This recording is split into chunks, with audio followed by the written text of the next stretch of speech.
Hey everyone, and welcome to the Tabletop Travel Agency. I am your Tabletop Travel Agent, Val.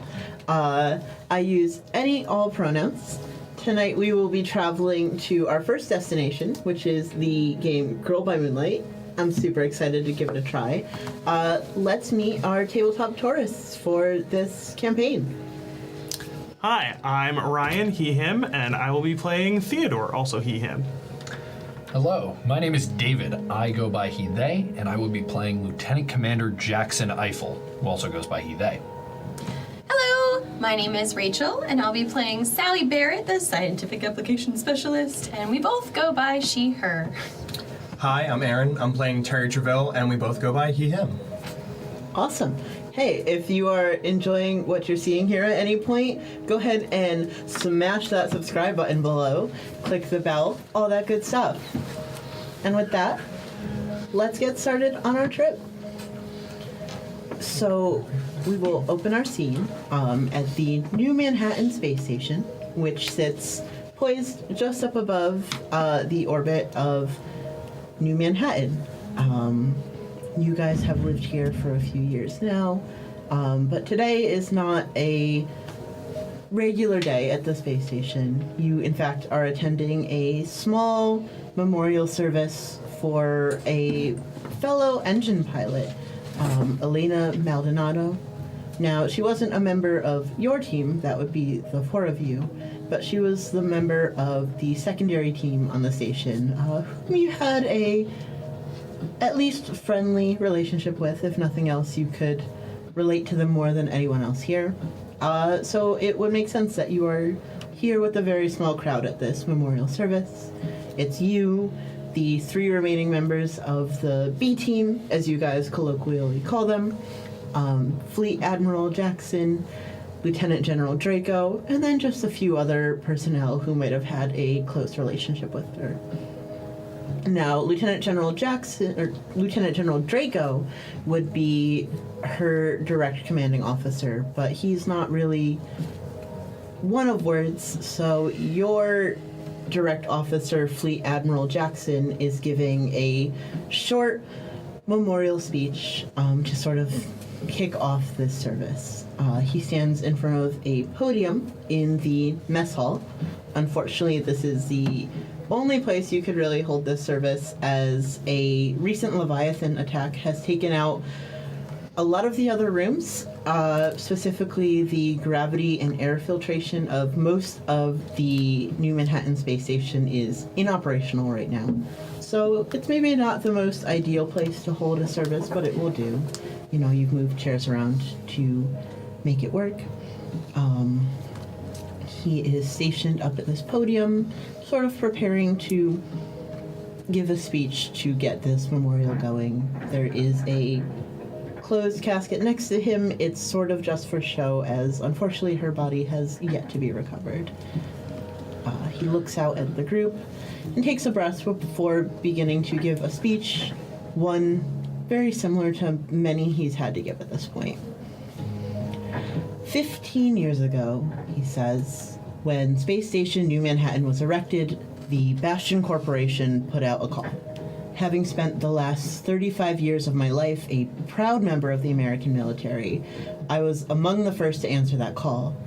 And in return, I got to welcome all of you here. I knew then that the road to freedom from our enemy would not be an easy one. But never could I have predicted the shape that the Crisis Response Engine Unit, would take.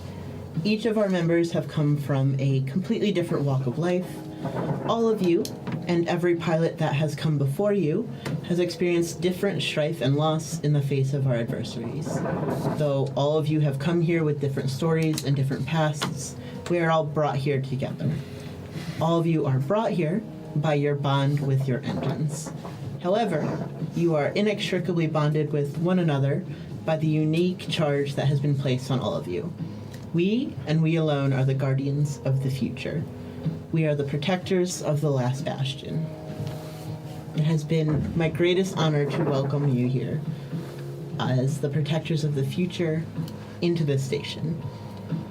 And likewise, it has been my greatest struggle to say farewell to those that we have lost. Though this sacrifice is inevitable in this line of work, it is never easy. Elena Maldonado served as a protector of the people of New Manhattan for 7 long, difficult years. She answered the call and has never flinched away from the relentless assault of our enemies. She left her home in the city-state of New Manhattan to join us up here on the space station. Like a guardian angel, she has fearlessly protected the people below for years. Elena was a hard-working woman. She never lost sight of her mission, and never, in her years of hard work, did she stray from her cause. Her bond with her engine EO3 was one of the strongest that I have ever seen. There has never been a Lancer unit so quick-witted, so in sync, and so skilled. I have watched EO3 since its original captain 15 years ago, and in the years of working with pilots, I have never seen someone so dedicated to their craft as Elena. I invite all of you now to take some time to remember Miss Maldonado. And as you do, I hope you will take the time as a reminder of what we fight for. Maldonado was willing to lay down her life to protect the citizens of New Manhattan from the Leviathans. Her passing should serve as a reminder of the importance of what we do here. Maldonado is not the first pilot under my watch that we have lost, and she certainly will not be the last. But remember the mission of us here at the Crisis Response Engine Unit. Stay the course, and one day we will be free from the enemy that plagues us. He will look around, kind of clear his throat as his pre-prepared speech is finished, and excuse himself quietly to the back of the room. He leaves the podium open for anyone who would care to leave a word for their fallen coworker. How you doing, Jackson? Fine. Why? I know this is hard. And I'm sorry. Sorry for what? Elena did her job. There's nothing to be sorry for. She's still a person. She's still gone. And so many people are gone now. I know it's part of it, but it doesn't stop it from hurting. You could have said something about Liam. He's only been gone 6 months, and he didn't even mention... At that point, Jackson stands up. Mm-hmm. He walks over to the podium and he takes it and he kind of like grabs it and he kind of like taps at it for a second and he goes,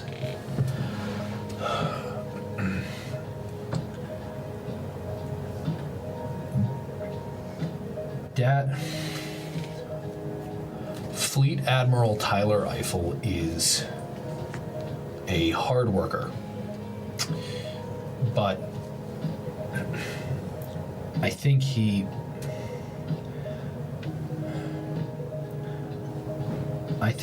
didn't get the chance to know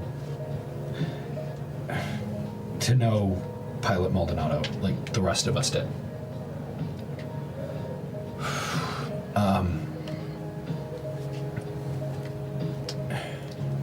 When I first came onto the Bastion as a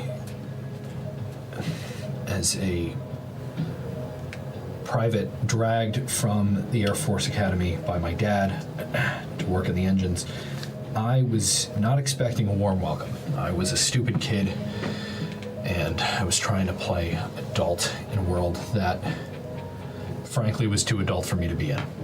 Maldonado wasn't like that. When I first got to this ship, I remember she greeted me with open arms and a smile that I hadn't seen in any of the time I had spent at the academy, or following my father, or being here since. And, you know, after a while, the job became her life. And that's the highest honor you can ask for somebody. She changed to help people. A lot of us won't see those people again, won't be a part of them again, and she had to change to help them. And Maldonado was the best pilot I knew. Was she fancy or arrogant or any of that? No, she was calculated and precise and an amazing pilot. And I think nothing we can say here will do a justice to that. Like he said, she was not the first and will not be the last. It's our job, as those who are left, to carry what she stood for and help people, no matter the cost.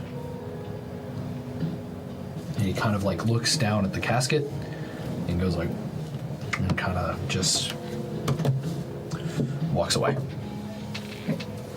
I'll raise a glass to Elena and to our fallen friends. The B team will certainly join you.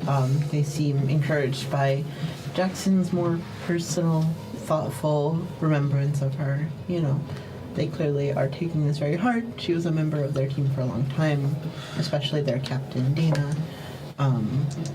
But your words have kind of helped the situation as much as they can. Terry just kind of has been sitting there uncharacteristically quiet, and when Sally kind of leads everyone to raise their drinks, he doesn't. He's just kind of sitting there staring down at it with it between his hands, just not saying a word. Jackson leaves. He like fully leaves the room. Yeah, your father, the fleet admiral, will watch you leave before he quietly gets up to follow you. We will cover that in a minute. Oh no. Oh boy! Oh, cool. Terry, you're kind of staring down into your glass, thinking about whatever you're thinking, when you feel a hand on your shoulder. You look, and it is Captain Dana Zhao of the B team.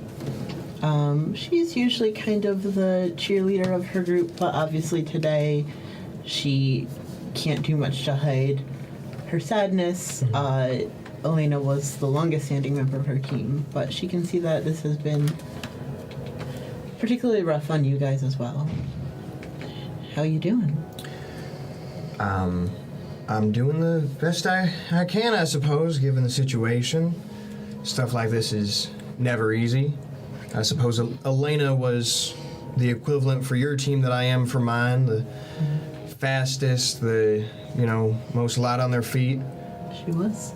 We didn't know each other all that well, though. I'll say she, I wouldn't say she didn't take to my chipper attitude, but we were very much on opposite ends of the social spectrum, to say the least. But she was always kind to me and never got upset with me like the others do sometimes with the way I handle things, which was very different from how she handled things her way.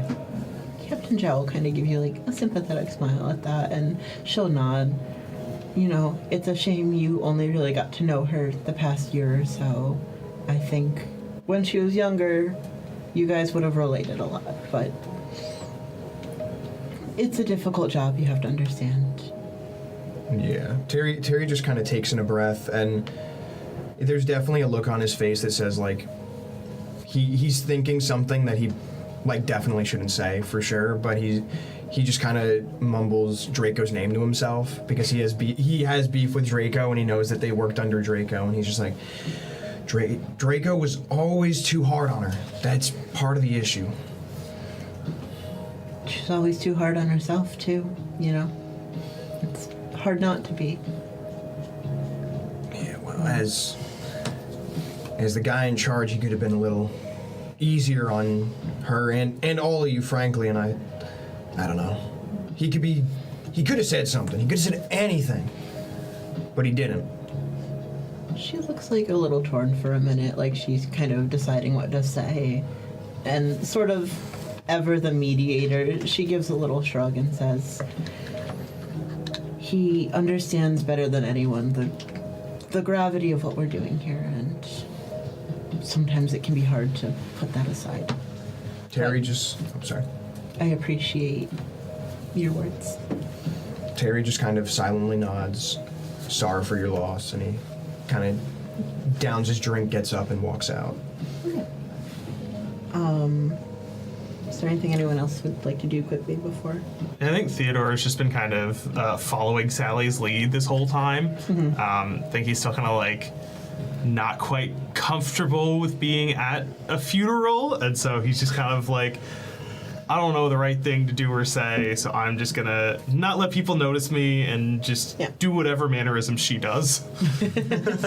Well, I'm about to give Dana a hug, which definitely isn't the first time, because they're both, the fun, happy people normally, and I give her a big squeeze and tell her I'm sorry, and that I feel like I had just gotten close to her, and now she's... I'm sorry, Dana. I'm so sorry. She will give you the best squeeze she can muster, and she doesn't really have much to say to that. It's very emotional, but she just kind of nods. Clearly, your hug is helping her. There's not like a lot of affection being passed around here, and it was very much needed. She kind of will hold it until you let her go. Absolutely.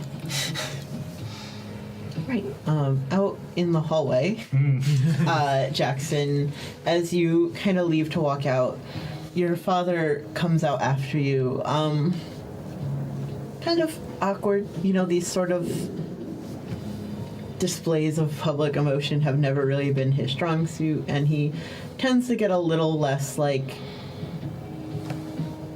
overbearing in a sense, but he's in a different sense, he's reeled in, and it's almost unusual for you to have to deal with him in this form. Is he behind me, or is he in front of me? He will kind of walk over and slowly kind of just be in your space as if he's about to start a conversation, like that dad thing. Okay. You're standing out in the hallway doing whatever, leaning on the hall, and he'll just sort of walk 3 or 4 feet away from you and stand there for a minute as he decides what he's gonna say.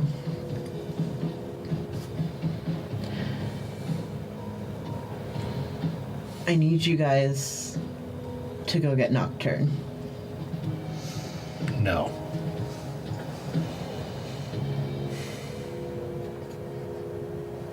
You have to go get... I can't send the B team to go get it. Why?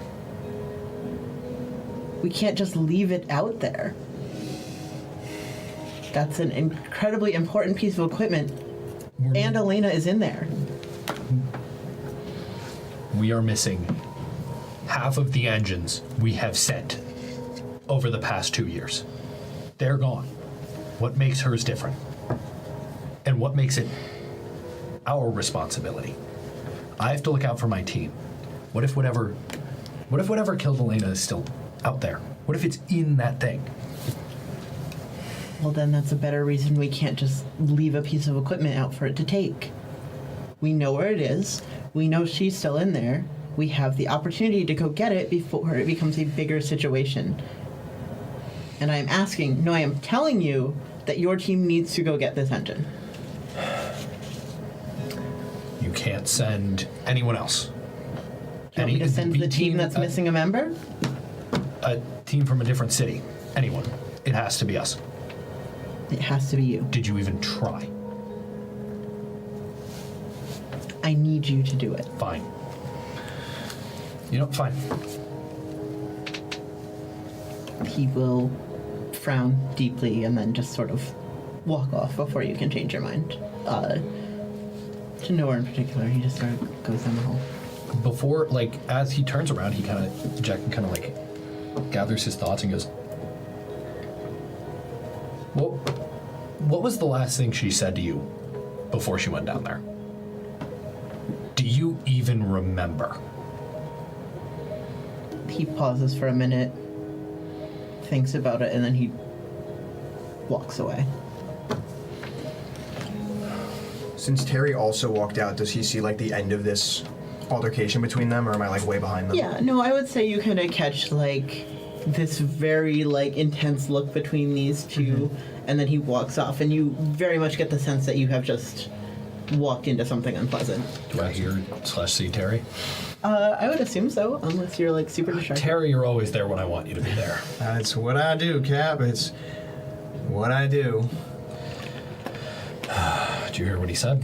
I imagine nothing that you liked, considering the look on your face and the state of the day.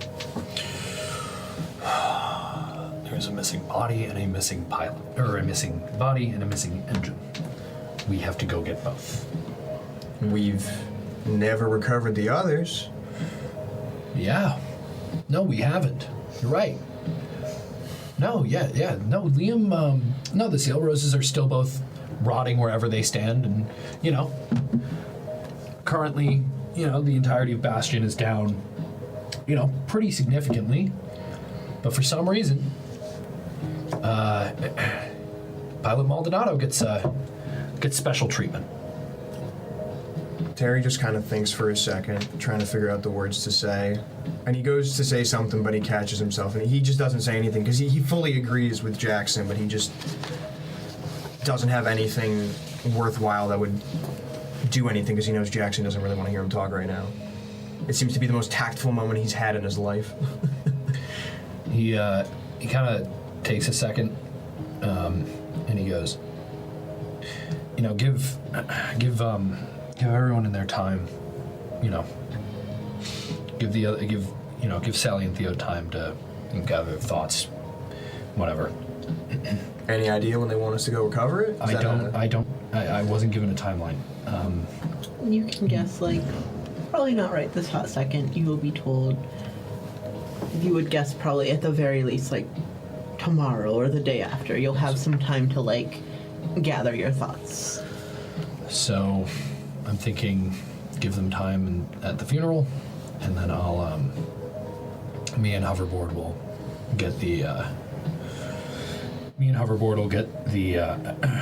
station ready to drop, and while we do that, have them meet me there in the hangar, and we'll go over what we need to do, and then we'll go tomorrow. Can do, will do. Being really quiet, Terry. At a time when people don't like quiet. Well, my dad was a pilot when I was younger, and he didn't quite make it back from a mission of his own. We've got the Sail Roses, who I didn't know as well as some of you did. And we got Elena now, who I definitely could have known better, but frankly, I probably didn't make the effort that I should have. And, I said it in there to their captain, that Draco should have said something. And he didn't. And, yeah. My dad has a file on his computer of generic funeral speeches. That's why he said something. He's expected to. He's a man in uniform with a fancy medal. He's expected to say something. Draco knows the job better than my dad does. He didn't need to say anything. The fact of the day is, if you think about this fast food, retail, delivery, any other job, same as knocking on the door, putting the fries in the bag, or anything else, you die and you give a funeral. They know that better than anybody. It sucks, but you gotta learn it quick. Give them time to grieve. Your best parts of your team are those who take that time. Me and Hoverboard will get everything ready. It won't take me too long. Well, at the end of the day, we're not machines, we're still people. And then with that, Terry just walks off. Okay. As they've been doing that, I've been talking to B Team as much as I can, to Vi and to Arlo, to just talk about Elena and tell me, because I've been trying to get to know her, but I haven't been as successful as I wanted to, and just to have them share stories about her and to commiserate. And Dana definitely knows the most. Having spent the longest amount of time with her, she sort of, you mentioned that you didn't know her very well. She kind of says the same thing she said to Terry, where the last few years have been really hard on her. She didn't really take the same amount of time to get to know people, so Dana would kind of assure you, not your fault. You know, you got to know her the best that you could. Arlo is kind of being a fly on the wall as the newest member of the B team. He's kind of like clearly anxious anytime anyone comes up to him because he's gonna have to like produce a story about her, and he has less to offer. You know, you talk to him, he kind of gives a generic story about like how he was grateful to be welcomed onto her team.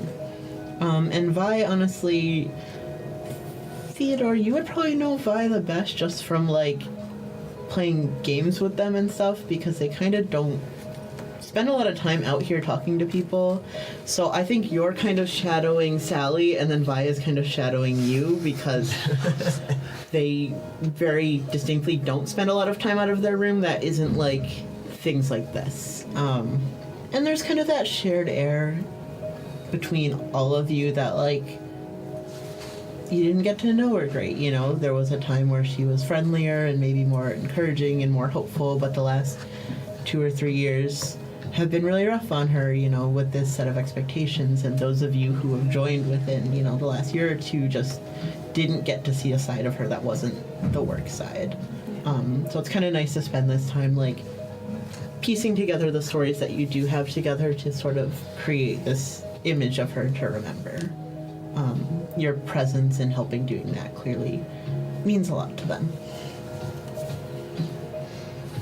I think as I get them talking, I take a step back and I go to the hangar after I get them, like they're talking, they're reminiscing, and I kind of take a step back. And when I realize that it won't be as missed, I leave and I go to the hangar with the engines. Okay. So if everyone is satisfied with sort of the events of the funeral, we can skip ahead a little bit to kind of discussing what you're doing the next day or two to kind of like get yourself back in the appropriate emotional headspace. You know, I'm sure either Jackson or Terry via Jackson have relayed to you that you now have the unpleasant task of going to recover this engine, which would be her big sort of mech suit that she uses for missions. You would know, since they are alien technology that sort of like adapt and change, you would be responsible for kind of like packing it back up into its more portable backpack form and bringing it back to the base. So you've got some time to sort of emotionally steel yourself for that. If someone has a downtime activity that they would like to jump in and get started on, remember you get to do 2 of them while you wait for your mission to begin. Okay. I'll take my turn to bond with an engine this one, since I just said I'd go do that. Yeah, which engine are you choosing to bond with? I'm gonna bond with Terpsichore, who's my engine. E82, though I never call her that. I only call her Terpsichore. And I will spend a lot of my time with her as soon as I can, and kind of figure out the best way that we can go find her and talk to her and see what she can tell me about what we might find when we're there. Yeah. So you head down to the hangar where all of the engines that are on active duty are kept. That would be the 7 main engines. Currently, Elena's sort of station for Nocturne is notably empty right now. But you find Terpsichore, who is, what, like 20, 30 feet tall? Yeah, she's she's 20, 30 feet tall. She's bluish green, and she looks similar to a praying mantis. So she's very slender, very elegant, and she's got like her 2 big eyes, and she has little retractable mantis hands. And she's, when I get there, she's kind of in a like calm seated position, but when I come into the hangar, she looks over to me. Like she senses my presence, which she does, and I walk over to her. Yeah, so Terpsichore, just like any of these mechs in here, is a living organism made of this sort of hybrid plant metal material that can shift and change. In the time that you've had her, she's sort of taken on this form that you've described. And when you're away from her, she spends a lot of her time like in that meditative state, like you said. She's probably one of the more animated mechs when she's not being habitated by you. So she turns and sort of notices your presence. Is there anything special you want to like say or do with her? We lost Nocturne. You know you're going to be able to help us find her, but I don't know if I can keep doing this. I don't know if I can keep losing them like this. She is quite a bit larger than you, so she will kind of pat you with a little fingertip carefully, as she's gotten used to doing. She sort of has a sense of her strength and your strength. And you have sort of this special ability, so you've learned that you can communicate with her more directly, whereas many of the pilots communicate via body language and them communicating one way and interpreting back. You have the ability to hear her, which you've more recently learned is not the norm. Yeah. So you kind of hear echoing in your head this almost like strange voice that comes to you in, you know, your native tongue, but it just sounds slightly alien. She says, "It's difficult, but that doesn't mean we shouldn't go find her. She deserves to come home, even if Elena can't." I know. How do you feel? As much as you can. I don't know. Not good. Complicated. We're gonna figure this out. I'm sorry. You don't have to be sorry. You will help me find Nocturne. I will. Then you're doing what you can for now. We're doing what we can. Okay. So you can go ahead and make a roll for bonding with an engine. Is there a particular skill set of yours that you would like to employ to do so?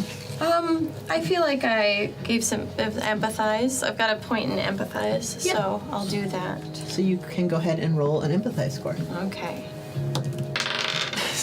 A 2. A 2? Yeah. So you gain 2 links with Terpsichore, which can be used to kind of help you with your teamworky stuff. All right. Do we have anyone else that is up to anything particular that they would like to share? Yeah, I think Theodore is going to try and make a connection and spend some time with Terry. I think Terry is like his usual kind of like goof off buddy, and he's like, nobody else wants to goof off right now. Maybe Terry will be fun. Yeah, so again, there's not like a ton of places in the space station right now that are available for goofing. Yeah, I think they probably used to like hang out in like the training facility and like, you know, do weird drills together. Just broken ship goofing. But I think, yeah, probably like have a much smaller space that they've got to confine You could to. like go see him in his room or something. Yeah. Yeah. Terry's just kind of, since walking off from Jackson, been in his room, and like since informing everyone, just kind of been in his room, not really doing much of anything. Hey man, how's it going? Hey Theo, I'm doing all right, better than I was a little bit ago. How about you? Yeah, I'm doing all right. That was, I don't think it was like super like heavy, man. Funerals tend to be. Yeah. That your first one? Yeah, I mean, you know, like there wasn't a lot of dying. I suppose not. I suppose not. Being here, though, you kind of know it's coming, whether you like it or not. And whether you want to or not, you got to kind of prepare for your own in whatever way you can, I suppose. It comes with just being a person and with being a pilot. Yeah. I don't know, this whole, I mean, like, obviously, growing up then, I like, heard stories about, like, you know, these pilots in the past and how they did all this cool stuff, but like, I don't know, like, most of the stories about the pilots that survived, and like, That's the hard part of anything, is the people that get left behind from any story, I guess, when it comes to war or, you know, what we're doing right now and saving people, is the people who go and don't finish it and pass the torch don't always get remembered. They're not forgotten because the people who they pass the torch to remember them, and I think that's the important part. But the storybooks may forget them, but those of us who were there today, those of us who have been here, we carry their stories with us. And that's, I think, the important part of it. It doesn't matter if it's in the books or not. It's if the people in there laugh and the people around them live on to carry their story with them. yeah. Think they're ever gonna make like a story about me? Maybe one day, bud. Maybe one day. That'd be like a cool like movie action hero. Terry's definitely in a better mood now after that comment from Theo. Great. So you get to make a roll to make a connection. If you feel, he gets to. If you feel that you would have appreciated this attempt to make a connection with you, you can donate an extra die to this roll. I will donate an extra die to And your then roll. Same thing. You can kind of make a judgment call for what skill you believe you're utilizing here. I think probably like a confess. Like I feel like this is like as deep as Theodore real as gets you're right gonna now. be. Yeah. Sure. Like this is him genuinely trying Yeah, to you're like attempting to be known at the level that you're ready to be known at. Absolutely. All right, that's a 6. All right, so that is a success. You gain 4 links with Terry. And it stays blank on my end, right? Yes, I believe Gotcha. those are one way. Gotcha. Just double checking. All right. Solid heart to heart there. What else are we up to during our downtime? What do you? I was just Terry was just gonna be in his room. That's really what it was gonna be. See, Would you So I wasn't. I mean, we don't have to do a downtime action, right? Or do we? Would you prefer I do? I don't think you have to. I think you can take up to 2. Let me check really quickly. I mean, I have an idea if you want to connect with your engine. I was thinking of doing. I have a scene if you want to. Can, doesn't say must. Okay. So I mean, you can always make preparations if you'd like, or you can just do nothing. I think Terry's gonna bomb with his engine, and he's gonna try and talk to Icarus. So Yeah, so you're all just kind of down there chatting it up. So you head down, again, kind of under the command bridge. You take this big elevator down that only select people such as yourself have access to this large hangar bay that can kind of attach and detach from the main space station. Right now, all of the engines that are available are in their resting form. What does Icarus look like? Icarus is pretty relaxed most of the time, and he's still pretty relaxed right now. He's laying, he just kind of laid out on the floor with his hands behind his head, just kind of looking at the ceiling, kind of chilled out. But definitely he can probably sense that I'm a little off. So, but he doesn't really move.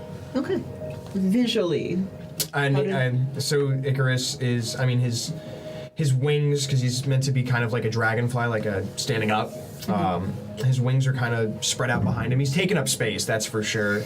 Especially now that there's it may be insensitive of him, but now that there's a little extra room with Nocturne there, he's spreading his wings. Bug spreading? He's doing that thing. He's bug spreading. He's doing that thing you do in college when your roommate moves out, that you push the bed together, you're like double bed. Yep. So he's got like his wings spread out. His kind of like more spindly legs are kind of like when you're laying on like the beach or whatever, and you cross your legs over and have them bent. Like he's kind of like that. So he's just relaxing with his arms behind his head, all taking up space and just doing his thing. And his kind of large eyes, they're kind of red in color. They do fluctuate with like Terry and his emotions, so they're definitely kind of a deeper red right now, which is kind of giving away that he might also be feeling something with the whole situation. Yeah, no, like you said, he's like kind of parallel to you. You know, he's big chillin' right now, but you who have spent a lot of time with this particular engine, you know, he's maybe one of the more difficult ones to read amongst the ones here, but you pick up on those subtle things like the flashes of color in his like big metallic eyes. Do you say anything particular to him? I just kind of walk up to Icarus, and I think I'm gonna get in Icarus and just kind of like bond with Icarus for the moment to kind of let us work through whatever we're feeling together. Yeah, I think that's probably very much like, you know, how you two bond is that physical Yeah. togetherness. And he would appreciate that, you know, it's kind of like, again, they're bonded with you, it's their choice whether they sort of let you in past their cell membrane, as it were. So you reach your hand out to sort of his chest area where you know your sort of pilot seat to be. You stick a hand in and you feel these vines grow and wrap around you and help kind of pull you in as you pass seemingly impossibly through this hard metal structure. And you find yourself carefully lowered, like with this practice movement you've both done, into your pilot seat as you kind of just sit with him. Yeah, and I'm not really gonna do anything. I'm just kind of sit there and let us both feel things. And me and him, like, he doesn't talk to me like Terpsichore and Sally does, but we definitely, like, being connected so often, have this kind of mental thing where I can kind of feel it, especially since he's a little more mischievous than I am, so I have to be able to pick up on those things. Yeah, absolutely. But I can definitely feel that he's not hurting necessarily, but he's definitely in a state of, like, he knows something's wrong and something's wrong with him, but he doesn't really know why. Yeah, absolutely. So, though your communication isn't quite as literal as Sally and Terpsichore, you definitely have this sort of emotional connection to him, especially when you're, like, physically connected in this way. You can almost, like, feel the emotions he's feeling and kind of feel that they're similar to your own. So, again, you can pick a role. Maybe that's an empathize. Maybe that's different. I have... Can I do perceive? I feel like that's the only one I have that applies the best. Yeah, it's your choice what you roll. You're definitely kind of just taking time in here not to say anything, but really understand where Because I don't have... Because I can't roll for something I don't have a mark on, right? You could take stress in it, but I think you're right. Perceive is absolutely a good choice. All right, I'm going to roll for perceive then. I got a 6, baby. Yay! Yeah, you both take time to kind of like understand each other, and I think that's both kind of the person slash big mechanical thing that you are. That My you, bug boy. That you just like, you like to sit together and reminisce. Or Bug boys. so you gain 4 links with Icarus. All right. All right. I think Jackson is going to make a connection. And I think while you're in your bug boy, My bug boy. you kind of watch as like Jackson walks into the hangar with Hoverboard behind him, and she has in one hand a very large, like, retro TV, and in the other like a big pallet covered in VHS tapes. And like Hoverboard is setting it up, and like while Hoverboard is, Jackson is in a corner like making microwave popcorn, and he looks and he goes, "Hey Terry." Yeah, Cap. I know it might be insensitive. Do you want to watch Alien? Terry just kind of doesn't answer for a second. He honestly doesn't answer. He just kind of snoops out of Icarus. I could go for a movie. Does Icarus want to watch Alien? I look back at Icarus, and Icarus just kind of like sits up. I think that's a yes. Yeah, that I'm going to make a connection with Terry by inviting him to the pastime that he and Hoverboard do. Yeah, same thing. If you think this is something you would appreciate, you can offer a die to this roll. I and offer you a then dice. Oh, it died. that is, again, a roll of your choice as long as you make an argument for what you roll. It's express. I feel like Yeah, he's inviting him into this. He's kind of expressing how he feels through, as best you can, through like silent older brother, like, you and I will sit together and do something I like. Yeah. Yeah. That's a 6. Cool. Dice are on our side. That is On your a 4 links with Terry. Everyone's bonding with Terry today. Apparently. I'm a popular boy. So, Yeah, I think probably it's not lost on you, Terry, that Jackson could have taken his more militant stance to really like drive a point home to you about this. That like, this is why you have to be careful. Like, you know, she was the same kind of like position as you, and I'm always telling you to be safe and da da da da da. But like, for once, he seems to like understand that you probably are feeling that already, and kind of, again, as you're like dude chilling with Icarus, he kind of gives you that space to dude chill with him, Just bug boy bonding. and it's, you appreciate that, Yeah, you know. no, Terry definitely appreciates it, and he's kind of feeling a lot better about things now after his talk with Theo, bonding with Icarus, and watching old movies. 2.5 plants. 2.5 plants. Plans. All right. Would anyone else like to do another downtime activity? I think Jackson's gonna make preparations. Yeah, absolutely. So same thing. You can kind of tell me what you're doing to make preparations. Like, what does that look like for you? For Jackson, because Jackson is very diligent about his post in terms of the four of them. He's not. Look, he's still a lieutenant commander. He still should be ordering people around. I think for Jackson, what it looks like is catching up on paperwork and figuring out what needs to get done so he can finally tell the right person to do it. Awesome.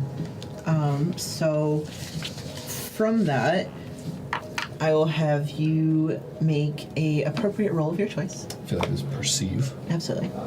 All right, yeah. This is just one, so 5. Okay. Yep. So we become a little more ready here at the New Manhattan Space Station. The readiness tracker ticks up a little. I'm not sure if you guys have that one, but we're still in Tier 1, which is what it's important. Okay. No, we just have to upgrade. Yep. There are a couple of different tracks. That one's kind of mainly... Yeah. It's something you can know. It's not something you super have to keep track of. But the more ready you are mechanically, that means the better you can deal with more difficult missions. We do have that. Oh, perfect. It's on our So you're story at sheet. 4 out of 5 marks within Tier 1. Alright. I'm glad I The did. last readiness. Something to keep up with, because every game your readiness goes back down quite significantly. All right, sick. So good that you're keeping on top of it. And then, Jackson, if you'd like, you have a list of questions on your character sheet under Gather Info. If there is 1 or 2 questions from that list you would like to ask, you may.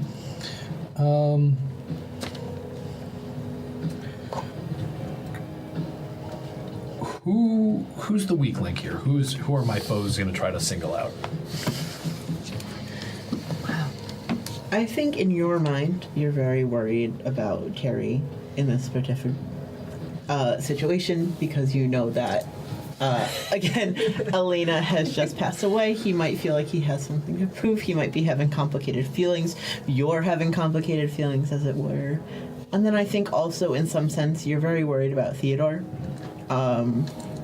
It seems like, just from what you've seen, he might not be grasping, like, the gravity of things yet. You still get the sense that, like, he's even greener than Terry, in the sense that, like, he doesn't always understand, like, how serious this might be, or he's not processing it, at least, even if he is understanding it. And he's got that more protective style, but you're worried how far that's going to get him, you know?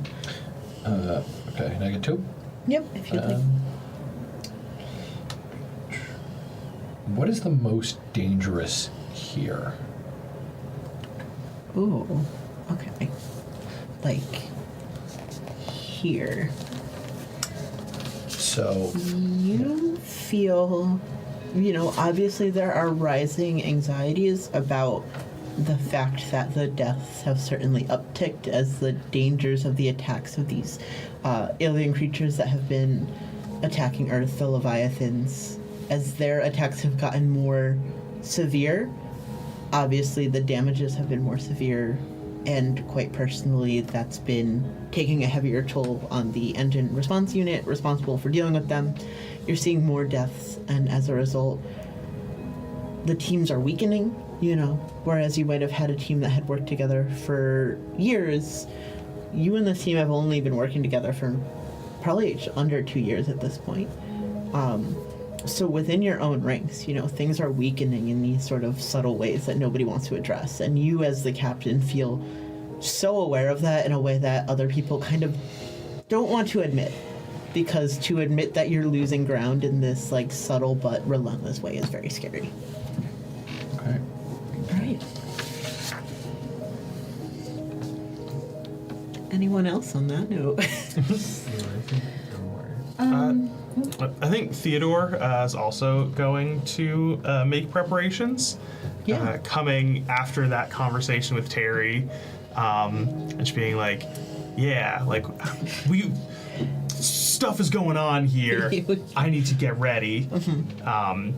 And then I think being from the future, but only having a vague knowledge of the time that he's in. I think he's going to try and kind of search his memories, any history book clippings he remembers, to try and kind of figure out if there's any information he has that could help them on this mission. Yeah. Is there a particular skill you're going to use to... I was going to go with Analyze. Absolutely, yeah. You're kind of like, really going into your mind palace here. You're thinking, like, you're very much the strategist, so you're thinking, like, what a recovery mission might look like, what you should be thinking of on how to, like, put people places, if there's anything you sort of know that would be helpful for that. So you can make that roll. Okay. 1. He remembers nothing. Ava? Yeah, I feel like you're coming from it from the angle of just kind of trying to be like, remember. And the team of Patrick was like, open sesame with your mind. Yeah, it's not like working great. That's all I can do. You do start to, the fact that you are spending some time like trying to think about how you're gonna prepare and deploy down there as good as the person who like tends to come up with these strategic moves, at least. So the time isn't completely wasted. The readiness track ticks up twice, and we are now in the first sort of little button there of tier 2. Ooh. You're tier 2 ready right now. Just So don't take ready. it to tier 15. Do not go into tier 15. Don't do it. Yeah, so it doesn't go exactly how you hoped, but the fact that you're spending time thinking about it at all is something. I helped. My mind is an enigma. All right. Anyone on this side of the table?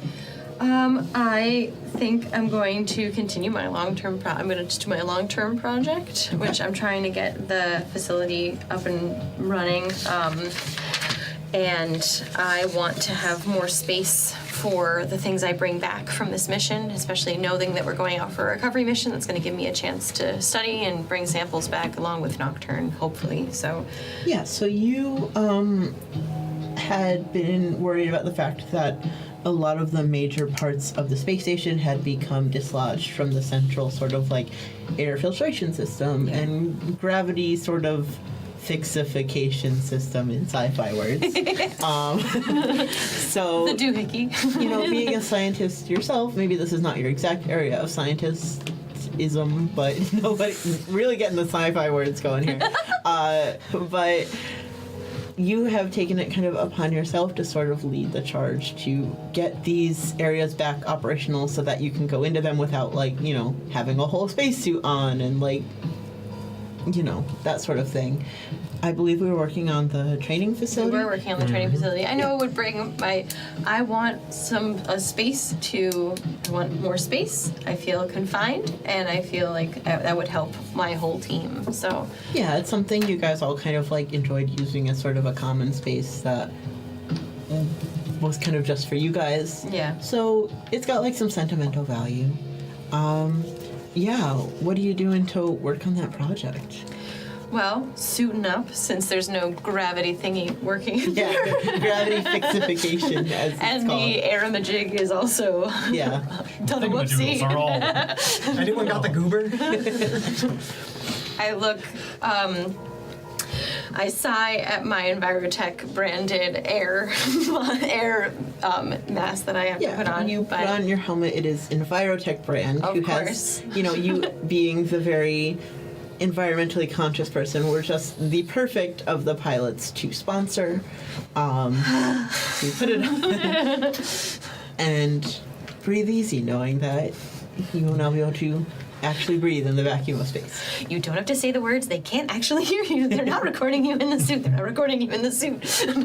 Or are they? Yes, They're you guys everywhere. have gotten used to a lot of times while you are on missions being recorded to raise morale down in good old New Manhattan, so that the people there who are Oh no. witnessing these Leviathan attacks have something to sort of like grasp onto, and in that, you guys have all gained these corporate sponsorships for companies that felt that your values as, military personnel aligned with them. Sally, being a botanist and a scientist, has attracted the attention of Envirotech, who mainly works on air purification systems, so maybe kind of converse to your actual things that you enjoy. I will say right now, this mission you're going on presently, for whatever reason, is not going to be televised. Maybe just not the best for raising the morale of the Boy, people. I can't wait to carry this corpse home on live television. Send us bits. But yeah, you put on this your guy. you put on your helmet. It's got like a big, obnoxious like Envirotech logo, kind of just out of your eye viewpoint, and you hop into the currently downed training hall. There's not a lot of lights except the auxiliary lights on in here. What are you doing? I am working on as many doohickeys as I can imagine working. Yeah, you're combobulating all of those I am recombobulating the discombobulation that I am Using witnessing. the thingamabob to check Oh it out. yeah, I'm sure we've got a fix-it-all goo spray. I'm finding it all. I'm gooing. I'm gooing. I'm placing I'm having a goo old time. I am placing the All goo over correct goo in the correct goo places. All fates are set to goo. Yeah. You can go ahead and make an appropriate roll. And I will do so. And is there any way for those kinds of things to get an assist from people who would be willing to, or is that not this? I believe they are action rolls. People can still assist. You can still push yourself. I've been rolling very badly. got But you. if anyone thinks that they would also benefit from the training facility, Can I burn one of my links with Hoverboard to grant Hoverboard, because it says here, grant 1 die to an ally's action. Can I use that? Because if Hoverboard helps. I believe typically they're for the ally, but because it's your engine, I will go ahead and say yes if you want to send Hoverboard up into the space station to try to help I think with the we'll be on training. the outside because it's like Yeah, you can send her like outside. Okay. We're already bending the rules. We haven't heard a lot about Hoverboard yet. Tell us a bit about her. Oh, Hoverboard is like... So obviously all of the engines are like people, right? But like, because of his position and because he hates his dad, who hates the fact Hoverboard does it, like, it's very normal for like the pilots to be like going to get food, and Hoverboard is just like in the hallway doing something. Like, Hoverboard is one of, I think, the only engine that is like been okayed to just wander. She's also smaller, so those like 5 feet less of height is probably like just what she really needs to like duck and like walk around in hallways and stuff. The average engine is like 40 feet, I think we said. Yeah, like Hoverboard's like 30, 40. Hoverboard's like 35, I think I said around. When Yeah, so when if we she said- ducks in hallways Yeah, and she like can- crawls, she could like These get are into big the hallways. I mean, it's big We space spared no hallways. True, expense. yeah. We Big spared no space expense. hallways. Like, they all know her, like, she has her, like, own personality, and, like, Jackson doesn't have to say, hey, go help Sally. Like, Hoverboard will just show up. Yeah, so you are, combobulating all these dudes. I'm combobulating some And you doohickeys. hear like,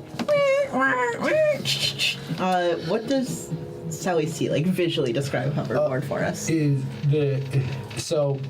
Hoverboard is this kind of, like, if you've ever seen, like, an Acer B Gundam, like this very, kind of feminine looking mech. like with these big, stupid kind of Hatsune Miku style, like ponytails going down the back that look like moth's wings, and she is obnoxiously bright pink. Obnoxiously bright pink. Awesome. And yeah, she's got these like, she's kind of based on like a rosy maple moth, right? Like, so she's got like a couple white accents here and there, but like she has this bright, obnoxious pink color. And what I imagine you see is you're like moving a box or something, and then all of a sudden you just hear, and then outside on the window, Hoverboard is just like. Perfect. Awesome. So with Thanks, all of that, Hoverboard. you can burn one of your links. You can get an extra die. Thanks, Hoverboard. That was a 6. Sick. See, otherwise it was a 3. Thanks, Hoverboard. So we put 4 marks in our upgrade track, Oh, we're so close. which means, yeah, our training facility is almost done. I'm doing the wrong thing. It's on the shippy one. Yeah, I know. Shippy. Awesome. All right, and then Carrie, would you like to do anything else during your downtime? I think Terry's all set after the movie and bonding with Icarus and talking with Theo. Yeah, sure. You go take a nap. The popcorn is burnt. For the record, the popcorn is burnt. And Terry took every bite with the worst smile on his face. Absolutely delicious. You watched him punch 8 minutes into the microwave, and you went, "Oh no!" Maybe we could. This invite was great, but maybe I shouldn't have taken it. It's catching flames, and he's just like sitting there, like, "Come on." Burn, baby, burn. He's like a crispy. All right. And with that, you guys have had, probably like a good solid day and a half or so to catch your breath, steel yourself for what you know is kind of happening or upcoming. Jackson gets all that paperwork done that he needs to. It's important. And sort of makes the call for when you guys are going to descend. So your mission this time is quite simple. You have to go find and retrieve this lost engine. They had been out dealing with a uptick in Leviathans, sort of many, many miles out from New Manhattan. The rest of what was once America is mostly not there. It's a lot of blasted. It's quite blasted. It's a lot of wastelands. We're not quite to the point where it's like all desert, Yeah. but going a good several 100,000 even miles out from New Manhattan, you're mostly in like what might have once been a forest and is now mostly a lot of like trees flat on the ground and maybe a few trees and not a lot of plants happening. Have we gotten to like Mad Max style biker gang culture happening yet? Or Remains to be seen. In between the cities. So, for our mission, you guys have done quite a bit to prep yourself. We will cut to the action, as we do in Girl by Moonlight. But before we do that, we need to figure out just how well sort of gearing up for this mission has gone for you. Oh boy. So first of all, there's always hope. So we start with 1 die for the mission. Would we consider this mission particularly heroic or noble? I would. Yeah. So we take a 2nd die. Ooh.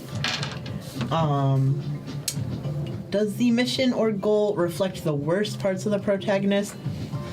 No, I would say not. Depends on the protagonist. It's kind of a group thing. We're making a group roll here. Yeah. So I would say we're still comfortably at 2 dice.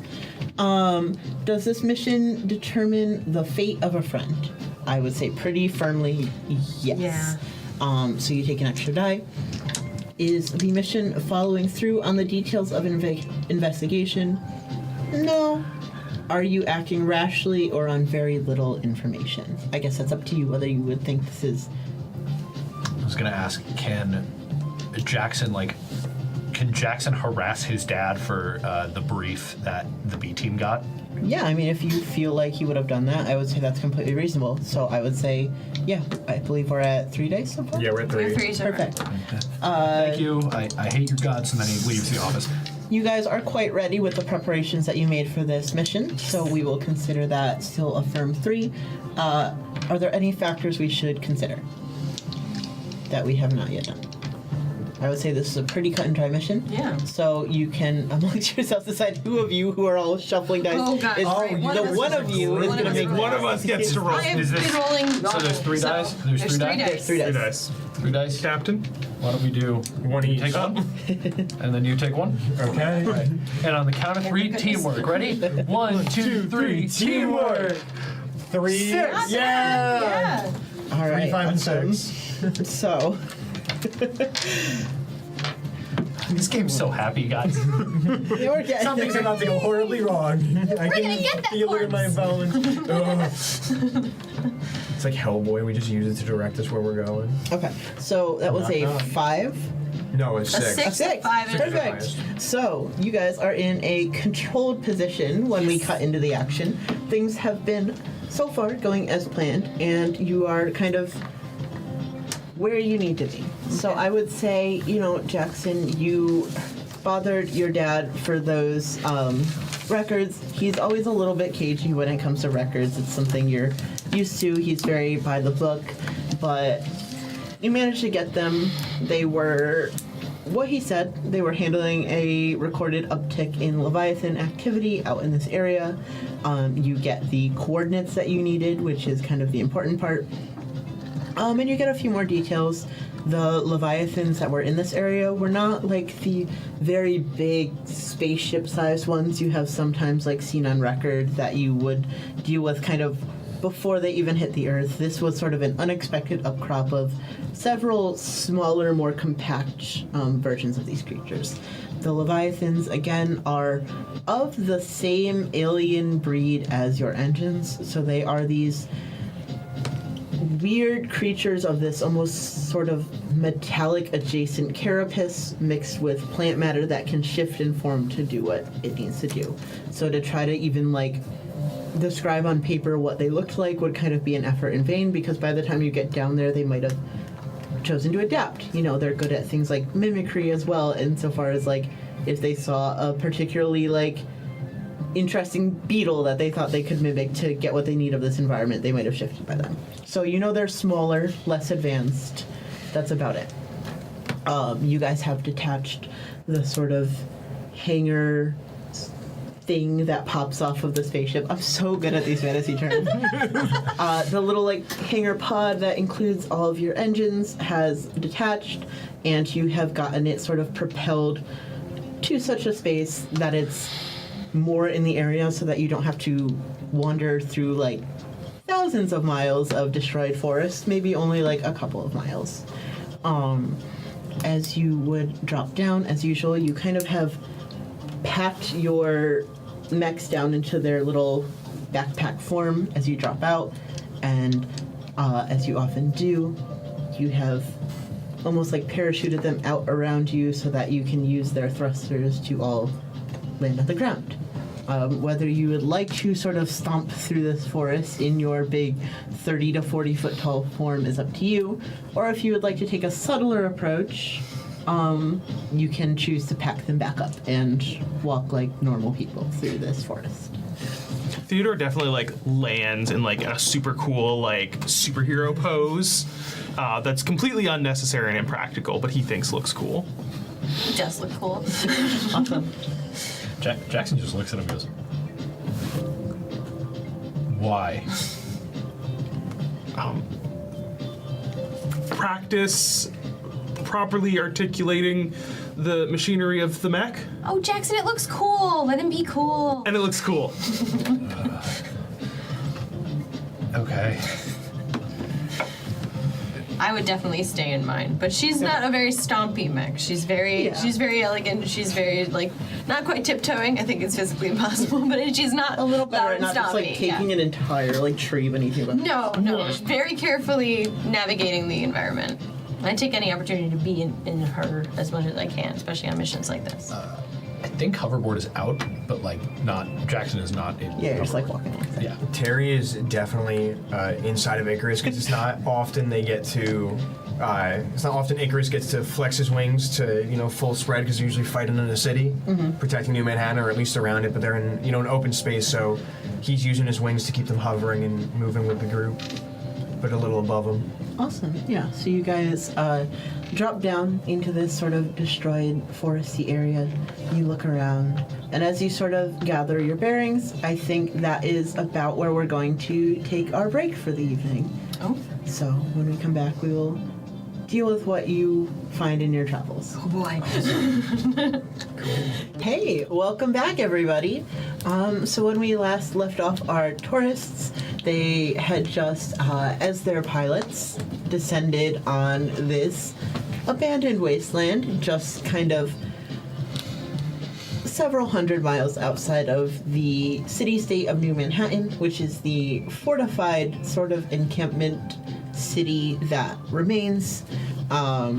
We are outside of our normal comfort area, though, because the B team had been handling a uptick of Leviathan attacks when they tragically lost their frontrunner, Elena Maldonado. Since they are now down a member, it has fallen on our team here of the Crisis Response Engine Unit to go retrieve her engine, which is what we colloquially, I'm going to get that word one of these days, what we colloquially refer to as engines. Those are the mechs that you guys pilot. Mech is sort of a reductive term for them in and of itself. They are these large living entities of this steel-like plant matter that you guys have bonded with such that they allow you to have this symbiotic relationship. Some of you are actually within your engines right now. So we have Pilot Terry, who is currently inside of Icarus. Sally, you are inside of Terpsichore right now. Jackson is walking along with Hoverboard. And I think Theodore, Brickstorm is the only engine we haven't heard a lot about yet. So, as you're striking this cool hero pose as you've landed in, you know, the forests of upstate New York, what are you up to? Yeah, Theodore is in Brickstorm, and as they're like going around, I think Brickstorm is just down on like all of his limbs and just kind of like running around kind of like a puppy, just like zipping around, like just excitedly going, you know, exploring the area, but like kind of doing some reconnaissance, making sure that like gets a good idea of what the terrain is like and looking out in the distance, seeing if anything's approaching. Brickstorm is this very like large, much more like contained mech, for lack of a better word. He's often on all fours like this. He's just wider built, a little stockier. And yeah, I think a mech sort of built in that way would enjoy being in this environment. You and your engines are often either in the vacuum of space or the space station or New Manhattan, which is a very, very crowded, you know, city full of people. So to be out in sort of the wilds like this is a rare treat, such as it were. You all take a minute to stretch and sort of appreciate that as you can. Hoverboard is like a kid at the park watching another kid like have fun. Like she keeps going like kind of like inching away from Jackson, and Jackson keeps looking at her going, no, I'll come back.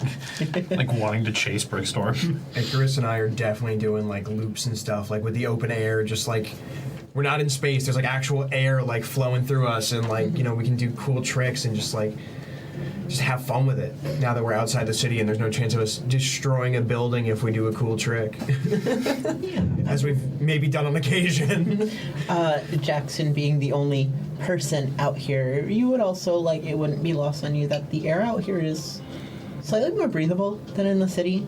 The city is contained in, you know, in this heavy structure, and it's very industrious, so a lot of people have taken to, you know, air filtration systems as provided by Envirotech.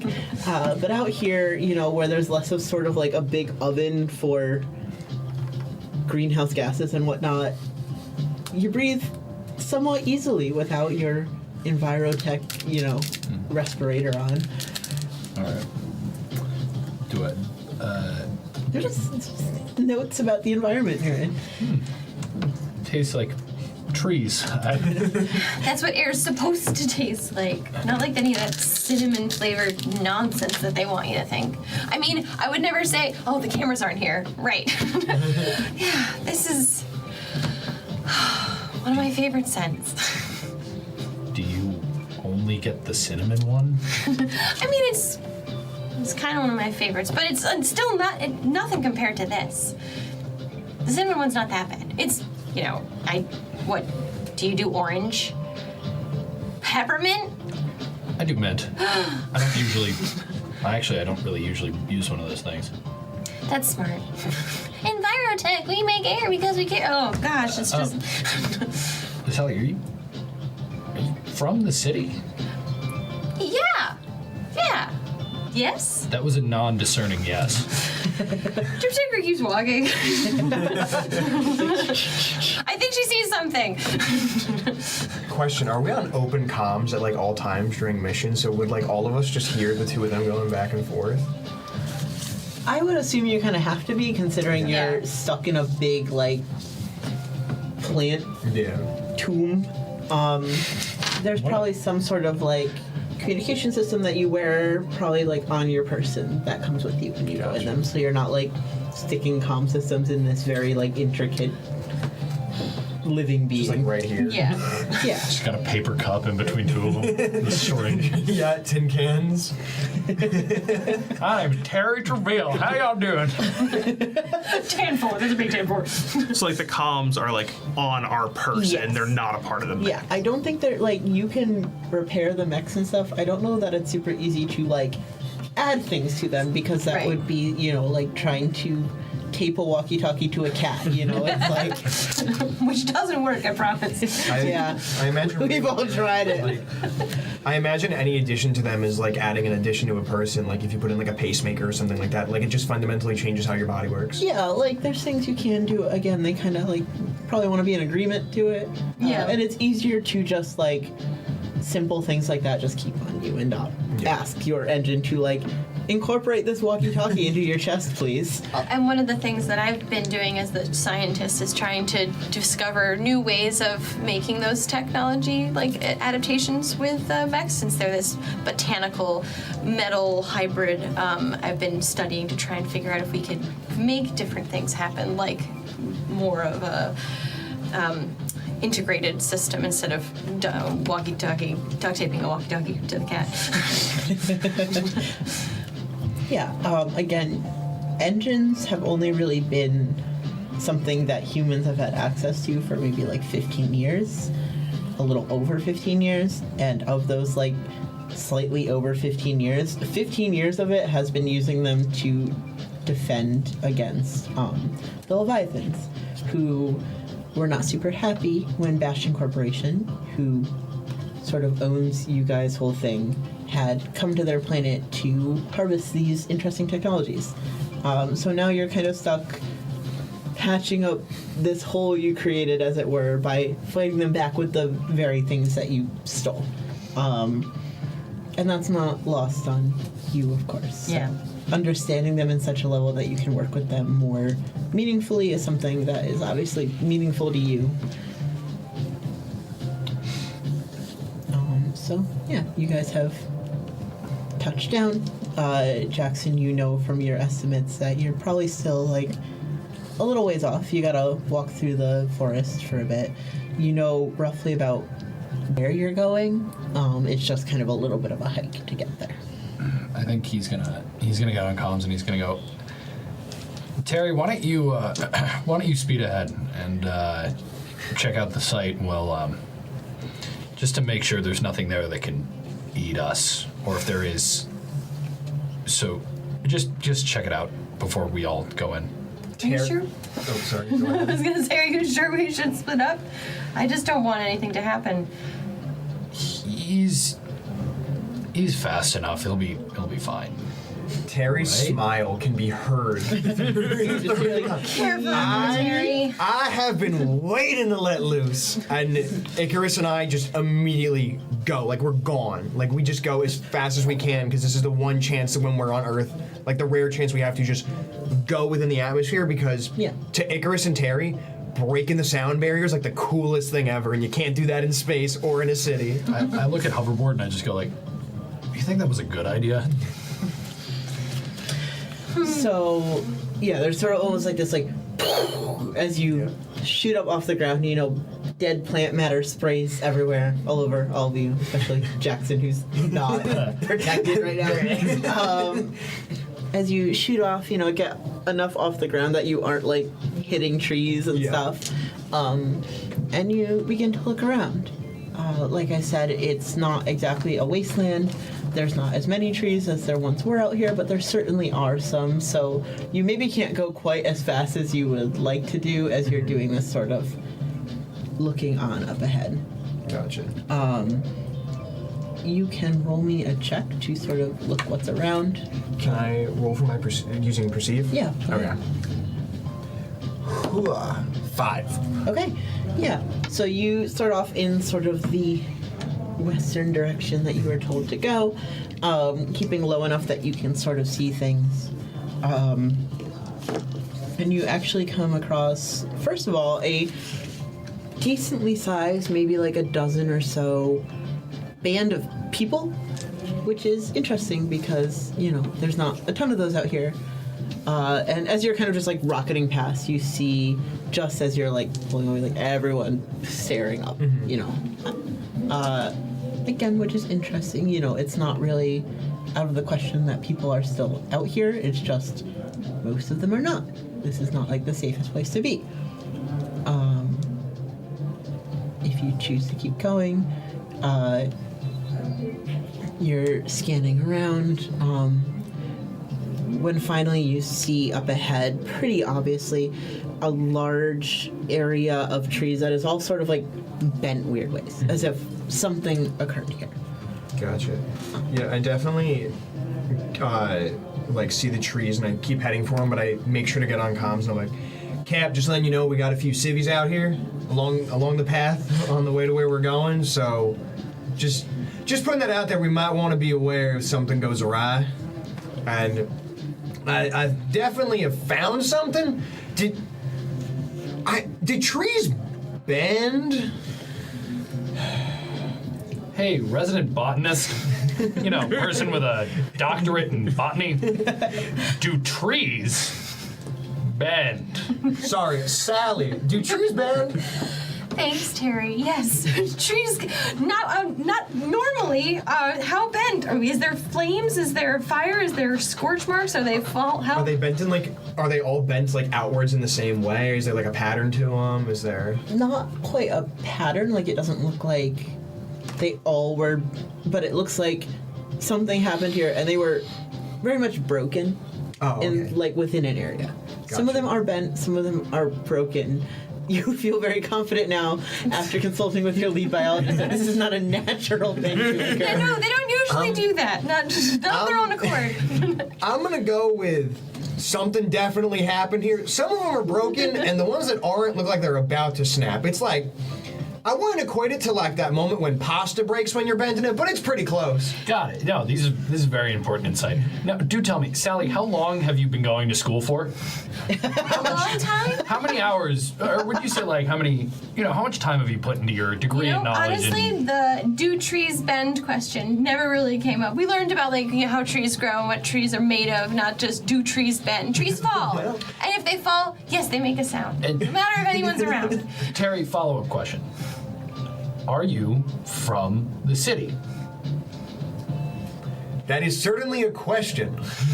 So, were all of you made in a lab? What? Okay. All right. Okay, let's do this. Were the civvies, back to them? I know you mentioned something very important, and we just moved on. But so civilians. The trees are broken. Oh my God. So the civvies, are they like? Is that their homes, or are they just like wandering? It looked like they were just wandering. I didn't see any structures when I passed by, but I was moving pretty quick. But I definitely saw a group of people. But they were definitely like a group of people walking in Gotcha. a somewhat line. It looked like they were. Were you gonna? Was there more? Oh no, they're just heading somewhere by the looks of it. Why don't you do this? Scan the perimeter. Don't go near. Stay a bit far. Me and Sally will catch up with you. Theo? I can go check out the people. You know how you love people. You're such a people. People are great. You need. Listen.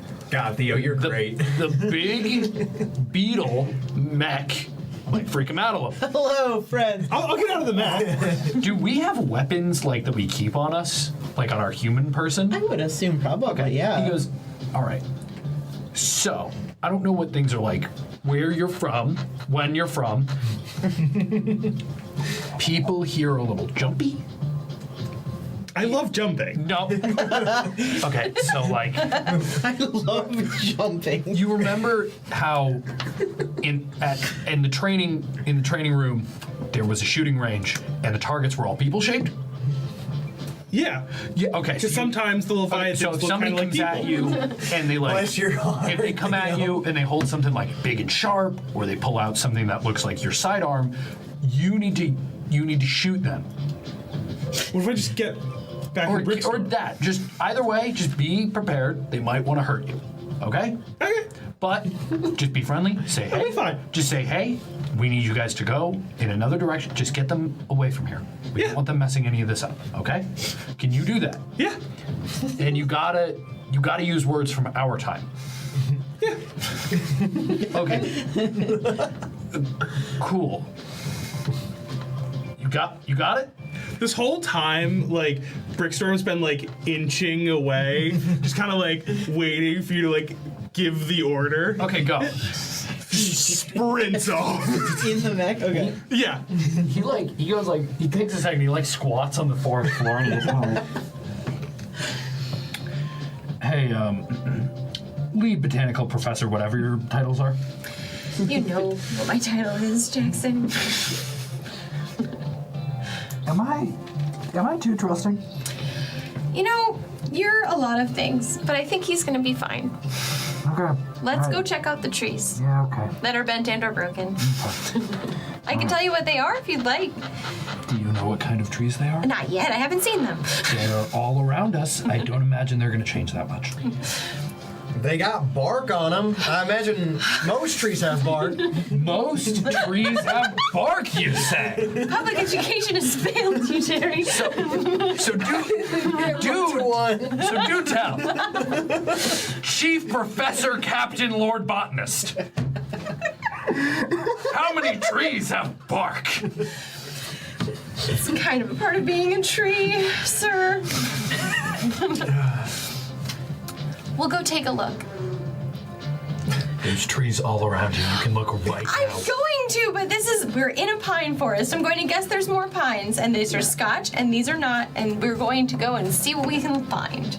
Okay? You know, in this day and age, you know, the past 15 years or so, a lot of the schools that exist are corporate funded, and it has become a lot more of an optional thing. So I feel like that's felt here, where someone That's definitely Terry. There's not even as many trees as there were before, Terry. Terry, what was A lot of trees are gone. Terry, what was your favorite subject in school, bud? Yeah. Terry, how many times did you go to school? You know, me and my dad, I know we weren't supposed to be I didn't ask outside. about your dad. You're gonna get the story anyways. Me and my dad, you asked me if I grew up in the city, and I know we're not supposed to leave the city, but I'm a pilot because, you know, my dad took me out piloting all the time outside the city. There really wasn't much time for school. It was just a lot of flying planes, learning how engines work, you know, that kind of stuff.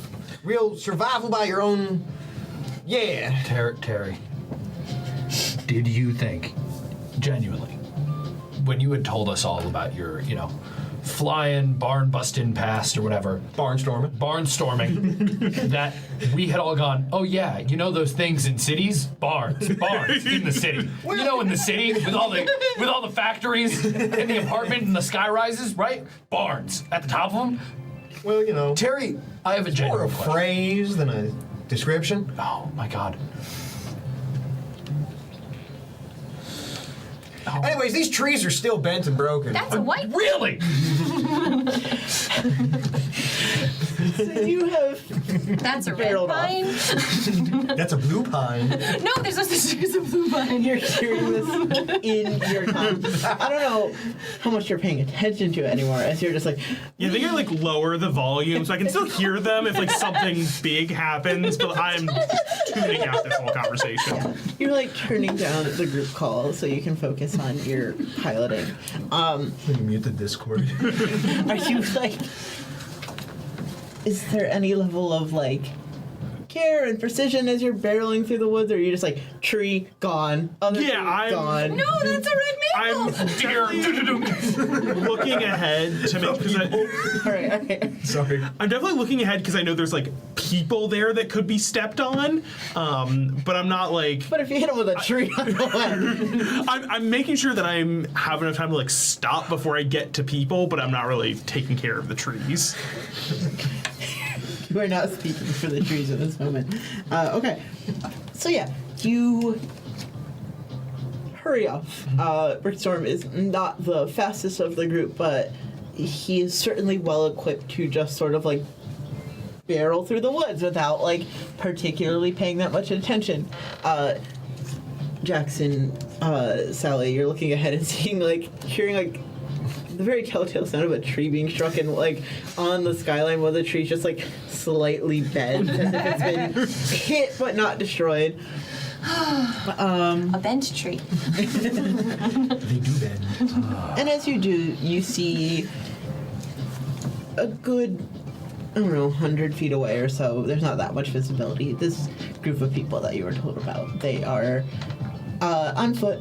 Some of them are pushing along like hover bikes, which are more common in the city. You know, it's almost like a little scooter situation, but they're not super useful on ground this uneven. So they're just kind of pushing them around in their like hover state as they walk. They're wearing big like camping style backpacks full of stuff, and they just seem to be like wandering along.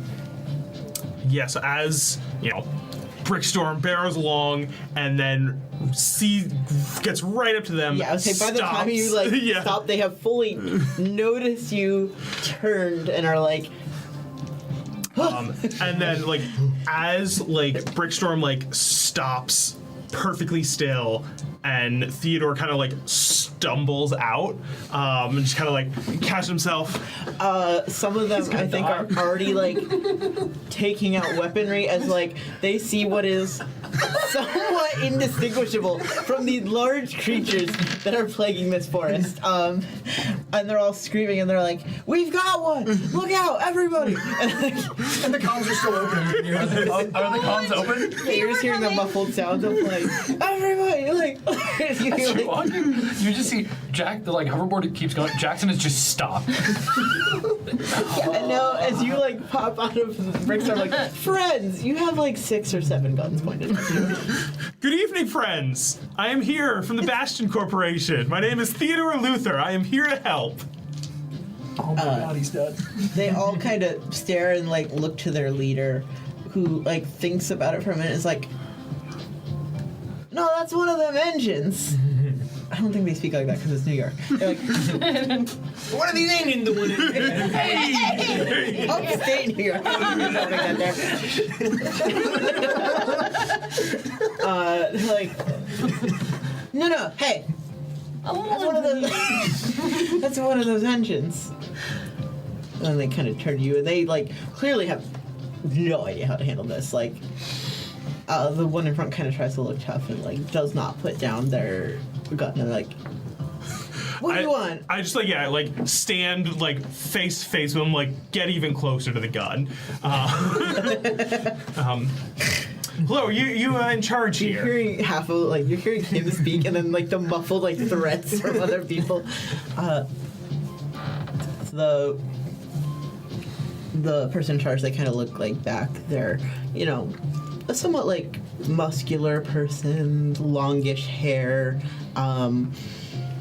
scruffy beard, kind of like they've been out in the wild for a bit and haven't been able to do much with their appearance. They look back at the group and then they nod. They're like, "Yeah, I'm in charge." The rest of the group's kind of like, "Yeah." Wonderful, wonderful. All right, we have an operation going on, I believe roughly northeast of here. So if you could just redirect your course to the southwest, if you can get a good, 15, 20 miles that way, it should be safe. We expect this operation to be beginning probably in the next 5 to 10 minutes, and if you just clear this area for probably the so rest you of want the us day. to get 15, 20 miles away in 5 minutes. Yes, that would be appreciated. Thank you. Any more questions? How do you propose we do that? Not all of us have... And they just kind of usher aggressively towards Brickstorm. One second. Hey, Cap. What? What's the minimum safe radius for our mission? The expectation there. Do I know this? What would you say it would be? I'd say you're used to working, like, in pretty close contact, but at the same time, often you're working, like, not literally within the city limits, like, outside, so... You're also probably just guessing, but you're in the unique position where you have to guess in a confident manner. Do they have any mode of transportation beside legs? Nothing that could take all of them. Yeah, they have, like, maybe 3 or 4 hover bikes between them. Like, those people probably, like, can go ahead and scout, but they do not have enough to, like, I'll just... Roughly, how many people is this? Like a dozen or so. Okay. Like, it looks like a band Theo, of could people. you fit them on you and take them somewhere safe? Not you. I'm Yeah, sorry. no, Did you take yeah. them on Brickstorm? Yeah, I understood. Did you? Just making sure. I don't expect you to pick them all up, Theo, by yourself. He's a big, strong guy. He might be able to do it. I believe in you. How would you all like to go for a ride? Ooh, okay. Oh my god. The paperwork. The paperwork.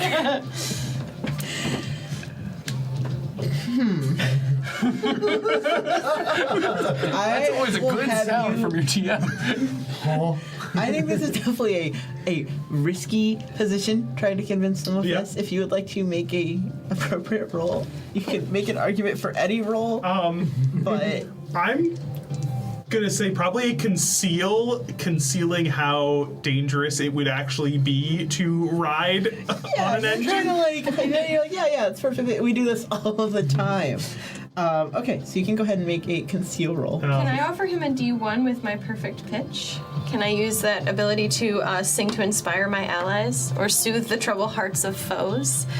Is that just how it works? You just like... That's your voice is polyphonic and eerily beautiful. Your allies can always hear you speak regardless of distance or other interference. When you sing to inspire your allies or soothe troubled hearts of foes, roll +1. Ooh, roll +1d. So maybe I can't. Well, I roll to inspire him, or I would How'd that assume work? he rolls an extra. Yeah, so here. Do you actually just start, like, is it a literal singing? I think so. I mean, probably. He's like trying to talk. Jackson just takes the little walkie he has and just.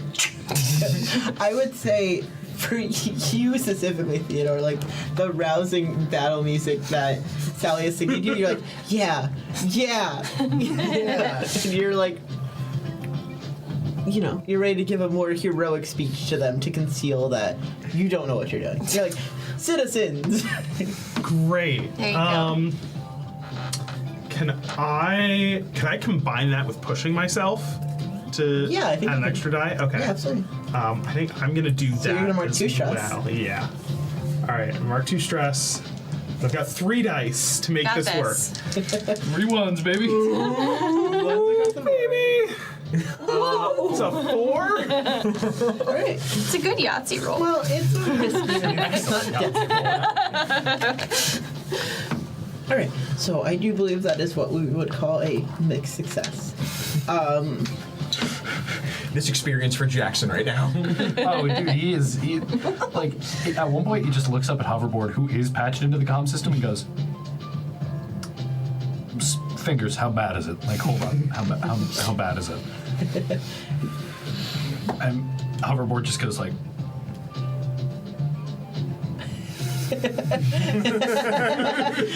Mixed experience. So they do start sort of like walking over, but then they like look at you expectantly, like, okay, where on this mech do we go so we don't get flung off at high speeds? And you realize you didn't quite think of that yet. So you get slightly less convincing as you're trying to direct them where to go, and the confidence is not high amongst this group. They're not thrilled.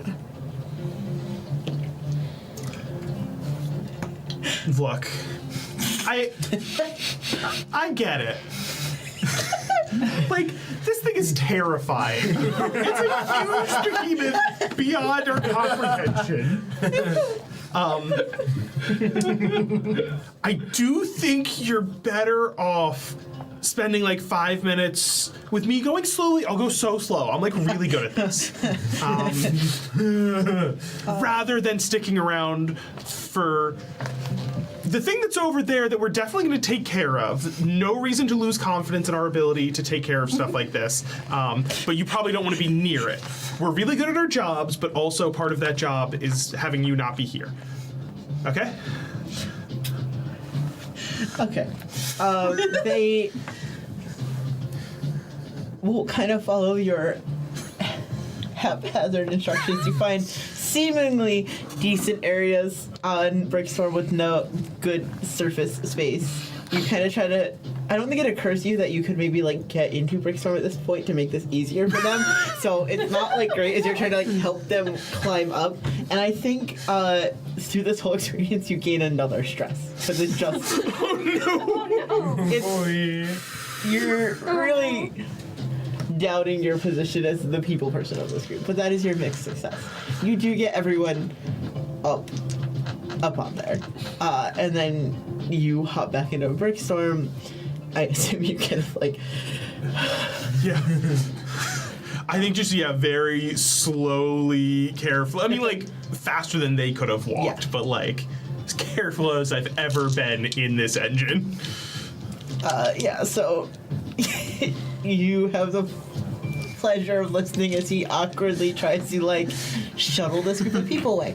The good thing about Brickstorm is because he's nice and low to the ground, it's a smoother ride than if they were all just, like, sitting up on Icarus's shoulders or something, you know?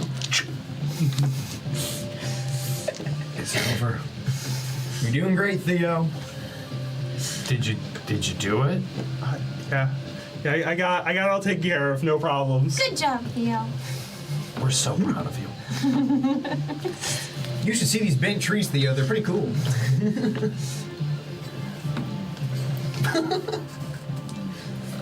All right. So yeah, you're supposed to be heading west. You head east. You maybe don't get, super far away, but you go what feels like about where Jackson would be happy with, and you're like, yeah. And you just lower down and start helping all these people off who are at best disgruntled that they've been asked to clear this area, but whatever like annoyance they're feeling and like obstinance is kind of just second to how anxious they feel about the fact that you're even here. Again, that's not something they deal with a lot. They probably weren't even in this area traveling to see the last situation, so like the fact that they're dealing with you in general has kind of paralyzed them enough that you can kind of just be like, okay, everybody, and you've seen it through. They are now what hopefully is a safe distance away. I think after I help the last one get off, get ready to go back into Brickstorm and turn to the others and just turn to Lee real quick and be like, hey, just real quick before I head off, what are you guys doing out here? Like, shouldn't you be in the city? They will, like, the one that identified themselves as the leader will just, like, kind of look at you and laugh and say, we don't live in the city. We live around here. Theodore just, like, joins in with love, like, right, yeah, it's so funny. And just gets back into the mech and runs off. He's like, these people are crazy. All right, you awkwardly shuffle back to join with the rest of them, are you back with the rest of the group? No, here? I think I'm still circling around, waiting for them to catch up to me. Yeah.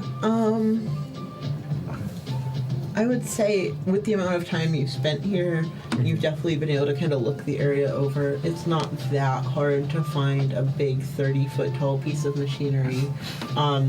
You find Nocturne kind of lodged in this area under some of these bent trees. Captain, you'll never believe it.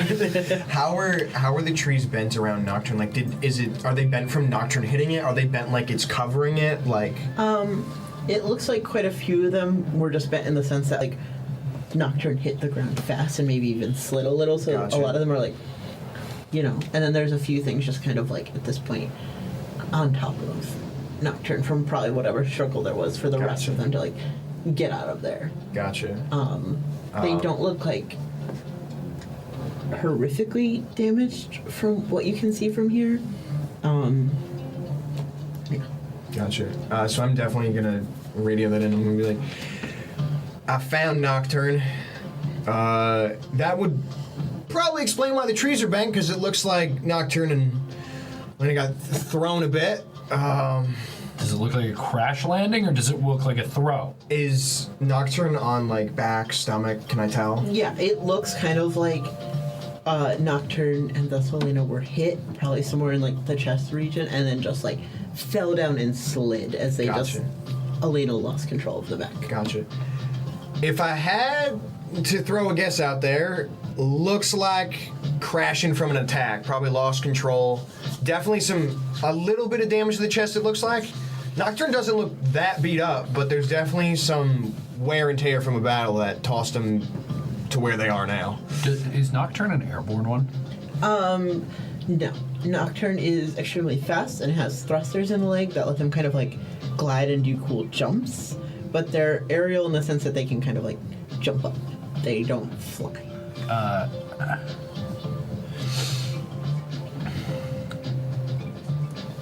Just stay in the air for now. All right. Hopefully, whatever it is grounded. I'm gonna have Icarus like fly over near Nocturne, but hover like a good, like probably 20 feet above. Yeah.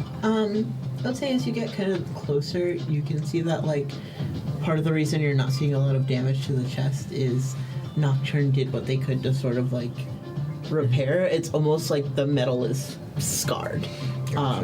In fact, as you get closer, you can almost see like an arm reaching out that has then been somewhat enclosed. Gotcha. Yeah, as if it almost like healed over this wound in a weird way. Gotcha. It seems that Nocturne themselves, they're inactive at this point, which would make sense considering the person they were linking with mentally is otherwise indisposed inside of them. Is it, when Terry's looking at this and sees this, is it clear to him that it's probably Elena's arm reaching out that got encased? Yeah. Okay. Elena's definitely still inside. When Nocturne got hit, looks like tried to heal, and Elena's arm is definitely encased in Nocturne's wound. Just stay there. We'll discuss it when we land. All right. All right. I'll stay hover position. All right. And Jackson kind of. The hoverboard holds him kind of like this, and they begin running. Yeah, you guys can easily, now that you've all convened and taken care of the situation, kind of get closer. As you see all these bent trees, you get the sense that you're getting into the area. I would say, like, you guys understand that this was probably somewhere where a struggle between 4 engines and several small Leviathans took place, and that's why the area is so damaged in these unpredictable fashions, as if there was a large-scale fight taking place here that would have taken up a lot of room. Do we see any of the Leviathan, like, do we see any dead Leviathans around, or do we see just You Nocturne? can some kind of roll to see if you absolutely. I've got an analyze. can. Yeah, or- this is definitely within your wheelhouse of, like, Okay. I don't like that we can't straight up see corpses. 4. on screens. 4. 4. Can I Yeah, roll so anything? You see, again, like, kind of weird, you never know exactly what you're looking for. You see sort of these weird, out-of-place balls of matter that you would immediately recognize as sort of out of place. They're kind of like, almost like basketball size, just, and you look, and it looks almost as if, like, they had taken this sort of beetle-ish pill buggy form, and then upon being, like, knocked down, just turned into this sort of ball of matter. With your sort of mixed success there, you're a little concerned that you're only seeing dead ones, because you would know, especially from you reading the mission logs, that this was a retreat. This was not a complete success. So if they chose to just leave, that would be interesting. But considering there's a engine sitting here that has yet to be taken care of, you're not sure. Yeah. I say to Terpsichore, we'll have to analyze those later. Are you going to be okay? Terpsichore is kind of like distracted from it, looking around and assessing, and kind of just quietly says, like, I'll be all right. Okay. Definitely like very thoughtful right now. Yeah. You're kind of definitely taking the lead of like moving before her. Yeah. Let's go see Nocturne. Okay. What was the last order the captain issued before we lost contact with Nocturne? Do we have like their logs from like their communications, or? I don't know that you would have that. Okay. I don't know that's something that you would have been able to like convince them to give you. All right. I think Hoverboard just kind of approaches the downed Nocturne. Yeah. You get a little closer, you see what Terry was describing to you. As you do get closer now, Sally, I would say you are the first to sort of notice that there is a movement sort of lodged underneath Nocturne. Okay. Like something is beneath it. Okay. Captain, I'm going to move her with your permission. I think I see something. Let Terry move her. Terry, pull her up, and then the two of us can do it. You sure? Icarus isn't exactly the strongest of the group. No, but I would rather you pull something up so we can get a good look than pulling it away and giving it a chance to maybe scuttle. All right. Be quick about it. Will do. Icarus is going to kind of get as close as possible and use its claw-shaped hands to grab the shoulders of Nocturne, and then try to just lift Nocturne straight up. Yeah. Like just flap the wings and go. So, again, you're not like the strongest. It takes a little bit of effort with how sort of lodged in the forest floor they are, but it's not completely, it's like if you as a not very strong person were trying to lift up another person, it's manageable. And as you do, you quickly notice what Sally was warning you about.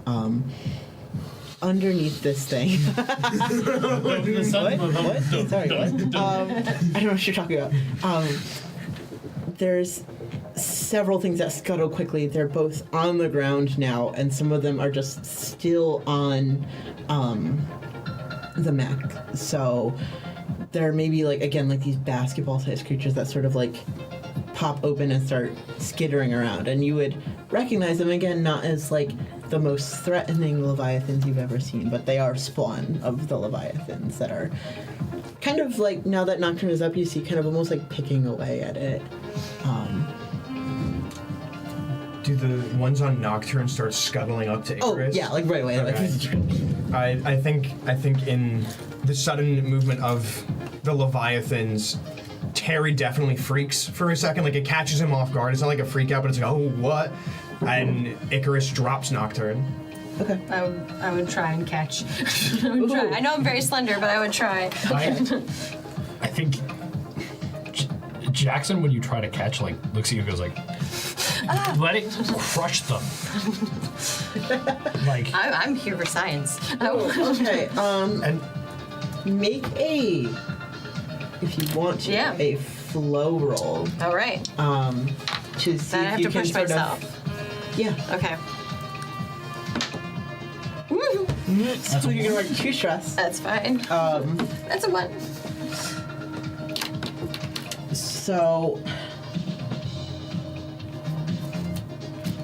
I think what happens is you go to sort of reach and grab this thing, and then Jackson kind of says like, no, just like let it drop, and you kind of like panic, like you're not sure what to do, and you're kind of half doing both, and you kind of just get like hit by Nocturne's leg, and you will mark a level 1 harm for that. I think Jackson's gonna kind of act on that. And you can mark that as bruised or struck or whatever. I think Jackson's gonna kind of act on that. Like when he watches the leg kind of come down, does it like knock Terpsichore down? Like, Imagine You knocking kind of just back. get like staggered back. Yeah. Yeah, you know, it doesn't feel great. No. I think Jackson immediately like hoverboard like goes like this and like pushes Jackson into her, and then she just without like hesitation like grabs and throws Nocturne.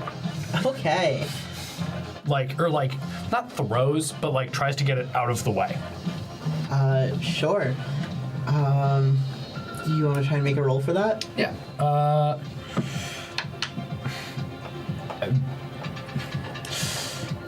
Would that be? Let's say defy. I was gonna say I feel like flow. defy because it's kind of defying what. Yeah, let's say defy roll.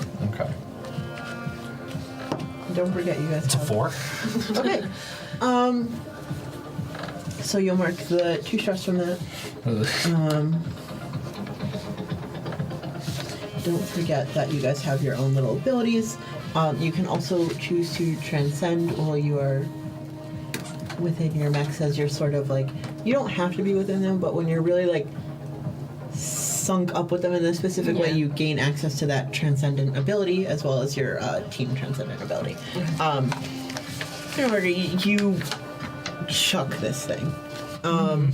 Definitely like not super how you want to be handling the big pieces of equipment, and you're almost like hearing your father's voice in your head as you're taking this thing. It's like, boom. so much paperwork. Hoverboard definitely doesn't know her own strength, and like when it gets out of her hands and she watches it fly, she just like, she goes like, it's like tree, other tree, ground, slide.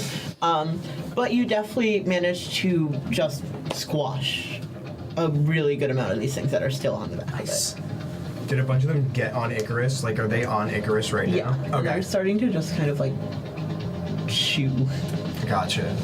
And I don't think it's like a pleasant feeling for either of you, as you No. just kind of feel like this weird, like scratchy feeling. No. Icarus is definitely like kind of freaking out in the air, like trying to grab him off and do what he Yeah, can. you're definitely like not as sunk up as Icarus is like, bugs. No. Like Terry's definitely losing control of Icarus at Yeah. this point, because Icarus is just like in survival mode of these things are eating through my skin basically. Let me rip him off, like ticks basically trying to rip him off. Yeah. Okay. So You can make a roll of your choice to try to can deal I with these roll bugs. defy? Yeah, absolutely. Alright. And then can I spend a link to Sure. help with that? So that would give you an extra die. I can use one of mine. It's right here. What exactly are you doing, just for flavor, to like spend this link? I think I think Theodore just like goes over the comms, is like calls them out, is like, all right, you got one on your back, you got one here, and like gives business like, Yeah, you and really- remember, there's gonna be a movie about us. Not the movie. I got a 6. I rolled a 1 and a 6. You're like Perfect. freaking out, and then you're like, yeah, like you gotta look cool. All right. We can do this. We can do this, Icarus. Calm down. We'll get them off of us. Theo told us where they are, and I rolled a 6. Yeah. So, a somewhat risky maneuver that you're doing, trying to like pilot your half freaking out mech, but this would be a pretty standard success considering you rolled super well. You managed to start pulling these things off, and just like within Icarus's hands, just crushing them into bug and plant matter, and you just drop them off. And with you kind of focusing your energy on like telling him where these things are on Icarus, you managed to just sort of clean yourself up of them. Cool. So you've mostly taken care of the little bug situation, besides whatever's left on the now like 20 feet away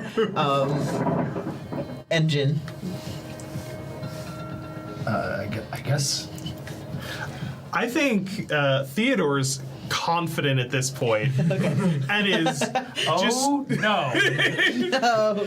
gonna go towards Nocturne and go see what of the other bugs he can squish. Okay, yeah. Do you want to do like a defy roll? And like you can make an argument for anything. I think analyze. Yeah. He's gonna go like, all right, I've seen them get taken down. I've got some time. Run up. Yeah, they're just, not super easy go to after see them. when they're on the ground. They're kind of almost like this mossy color on purpose, and you're very much just scanning for them at this point to see where they are. You can go ahead and make a roll for that. All right. 2. Okay. So it was I would say it was a controlled position that you were in at this point. They're not actively attacking you. So a limited effect. You managed to get a few of them, but sort of like there's more than you thought is what you quickly realized. They're still just sort of all over the forest floor over here, blending in with this sort of mossy color, and it seems like every time you squish one, you spot 2 more that are scuttling quickly out of your sight again. And it's going to be a difficult path to just like get over to Nocturne without getting like swarmed with these things like ants. I think Hoverboard is gonna. We're trying to get to Nocturne, right? I would assume so, yeah. Are you,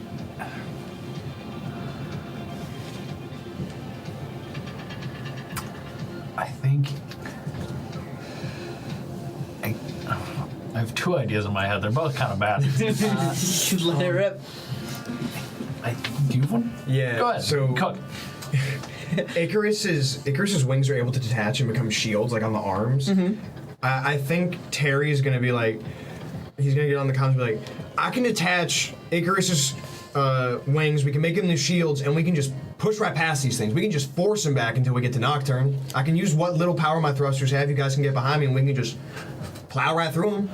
I won't be able to go airborne really, but I'll have you guys with me. You're not that strong. That's a bad idea.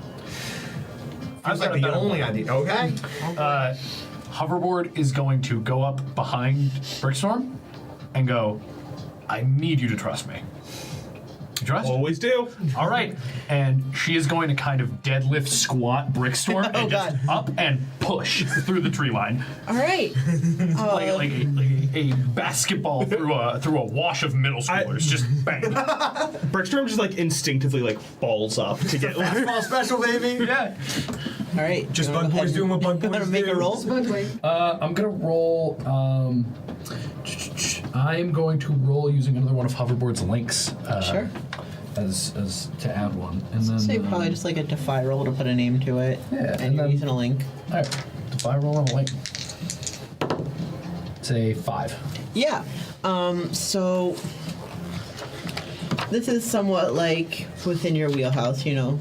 You're used to sort of working with the others, even if it's not like a super practiced routine. So with some amount of ease, you pick him up and just, and you sort of get into the balliest form that you can, and as you do, you just kind of feel like as like a good, decent path. Like you haven't gotten all of them, but you've sort of forged your way ahead as long as you move quickly. Imagine Hoverboard's default team assist attack is throw the other person as hard as she can. There we go. How many there's still a good number on the body on Nocturne? Yeah, like Okay. you took care of quite a few of them. Yeah. They're all splattered among the several trees you knocked over, but it wasn't the cleanest way to pick them all off. There's still some left. Coolest way though. Oh, for sure. Theo, you look great by the way. Can Icarus try and use its wings to just flap and create enough gust to throw them off a Nocturne? Yeah, why not? You have your links with Icarus if you'd like to use them. Yes. Can I use one of them? And if there's a specific skill you want to employ. Would that be Would Defy work for that? I don't see why not. You're Okay.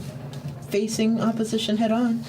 Okay, so that'll be one extra die because I'm using my link.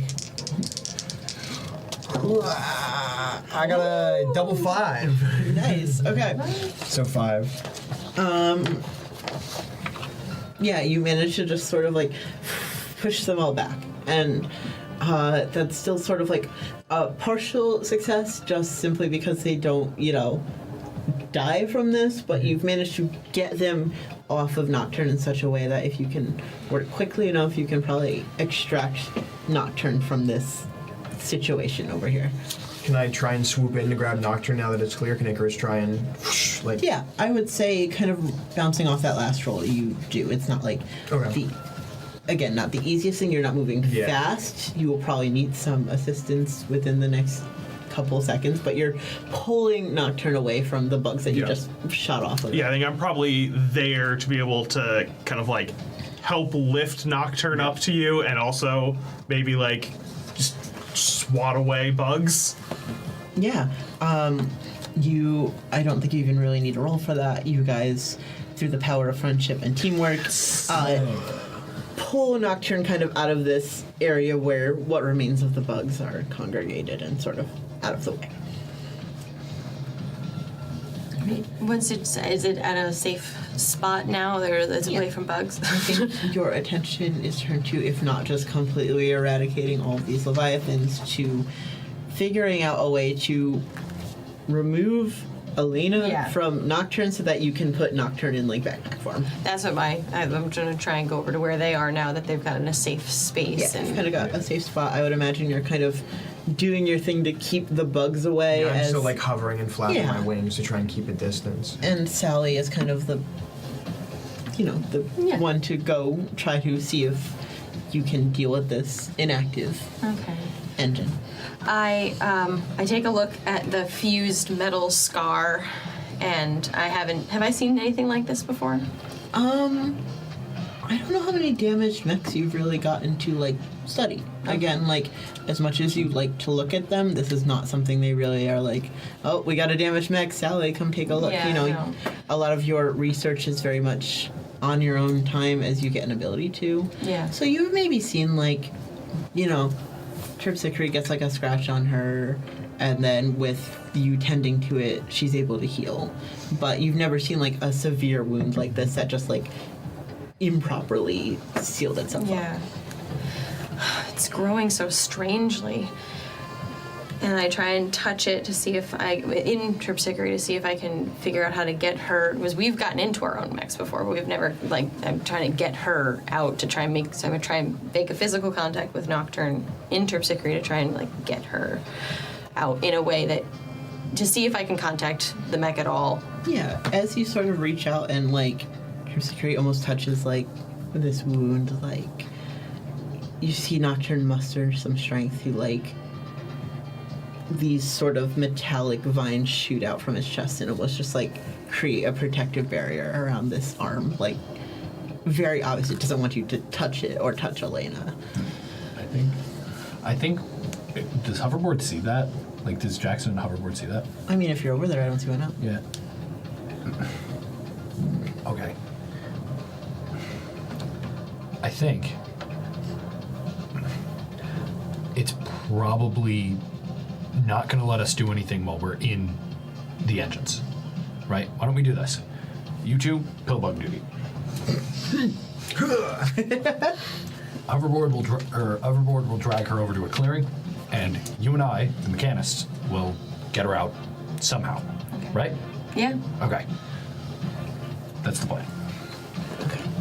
Yeah. So you guys continue just pose,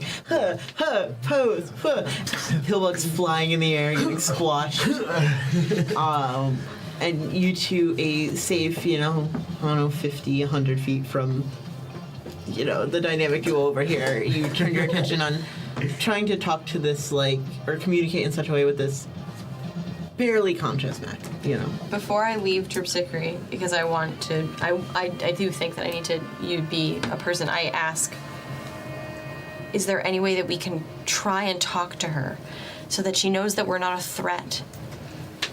She's probably very scared. She's not thinking straight. Just the way you would talk to anyone who's hurt and injured and afraid. I can do this. We can do this. And I get out of Terpsichore, and I put a gentle hand on, I try and put a gentle hand close, and I say out loud, we're not trying to hurt you. We're trying to help you. You've suffered some damage, and we just want to get her out. We want to help. While this is happening, Jackson begins pulling out, like, the practical tools designed to, like, remove, like, the ejection key that we talked about. Like Jackson has this kind of, like a pneumatic tube, kind of, in his mech that he kind of, like, walks out with, and he's, like, pulling, and he goes, "What are you doing?" I'm trying. I get it. We're like pulling out an organ. It's, you want to tell them they're going to be fine. Yeah. It's, look. It's hard not to talk to them. Do you want to try to make some sort of roll? Yeah. I wanted an empathize. Absolutely. And I'm not in Terpsichore, so that count as sending a lip. I can't really spend a link with her, so I'm just gonna straight roll it. Push It's been yourself going if so you well. Want to? You know, like getting stressed out. Yeah, I'm gonna push myself. So I say, yeah. While you are harmed like this, your rolls are slightly less effective. Okay. So This is I would say pretty controlled risk. This is kind of your thing. yeah. But yeah, your rolls are not quite as effective. Okay. So I'll take 2 stress. Or Yep, you mark 2 stress. All right, let's see how it goes. A 5. Yeah. First mission, man. I know. You've already almost eclipsed. Don't worry about it.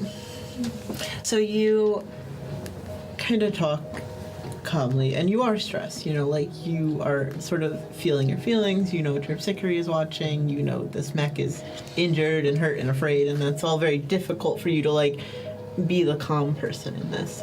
But as you kind of get closer, the vines that they've created kind of like shoot as if they're going to try to like swat you away, and they sort of pause and rescind, and you sort of start to see Elena's hand again as it hears you out about what you're trying to do. We're gonna get you home. Well, we're gonna get you back to the Bastion, the last Bastion, and we're going to bring Elena back where she needs to go. I'm sorry that this happened to both of you. Can I take her? There's sort of like a pause, and just as you're thinking, like, maybe she doesn't understand, maybe she's not gonna let you, the sort of weird, like, metal growth around Elena's hand starts to rescind back slowly, and you get the sense you can probably, like, reach out and...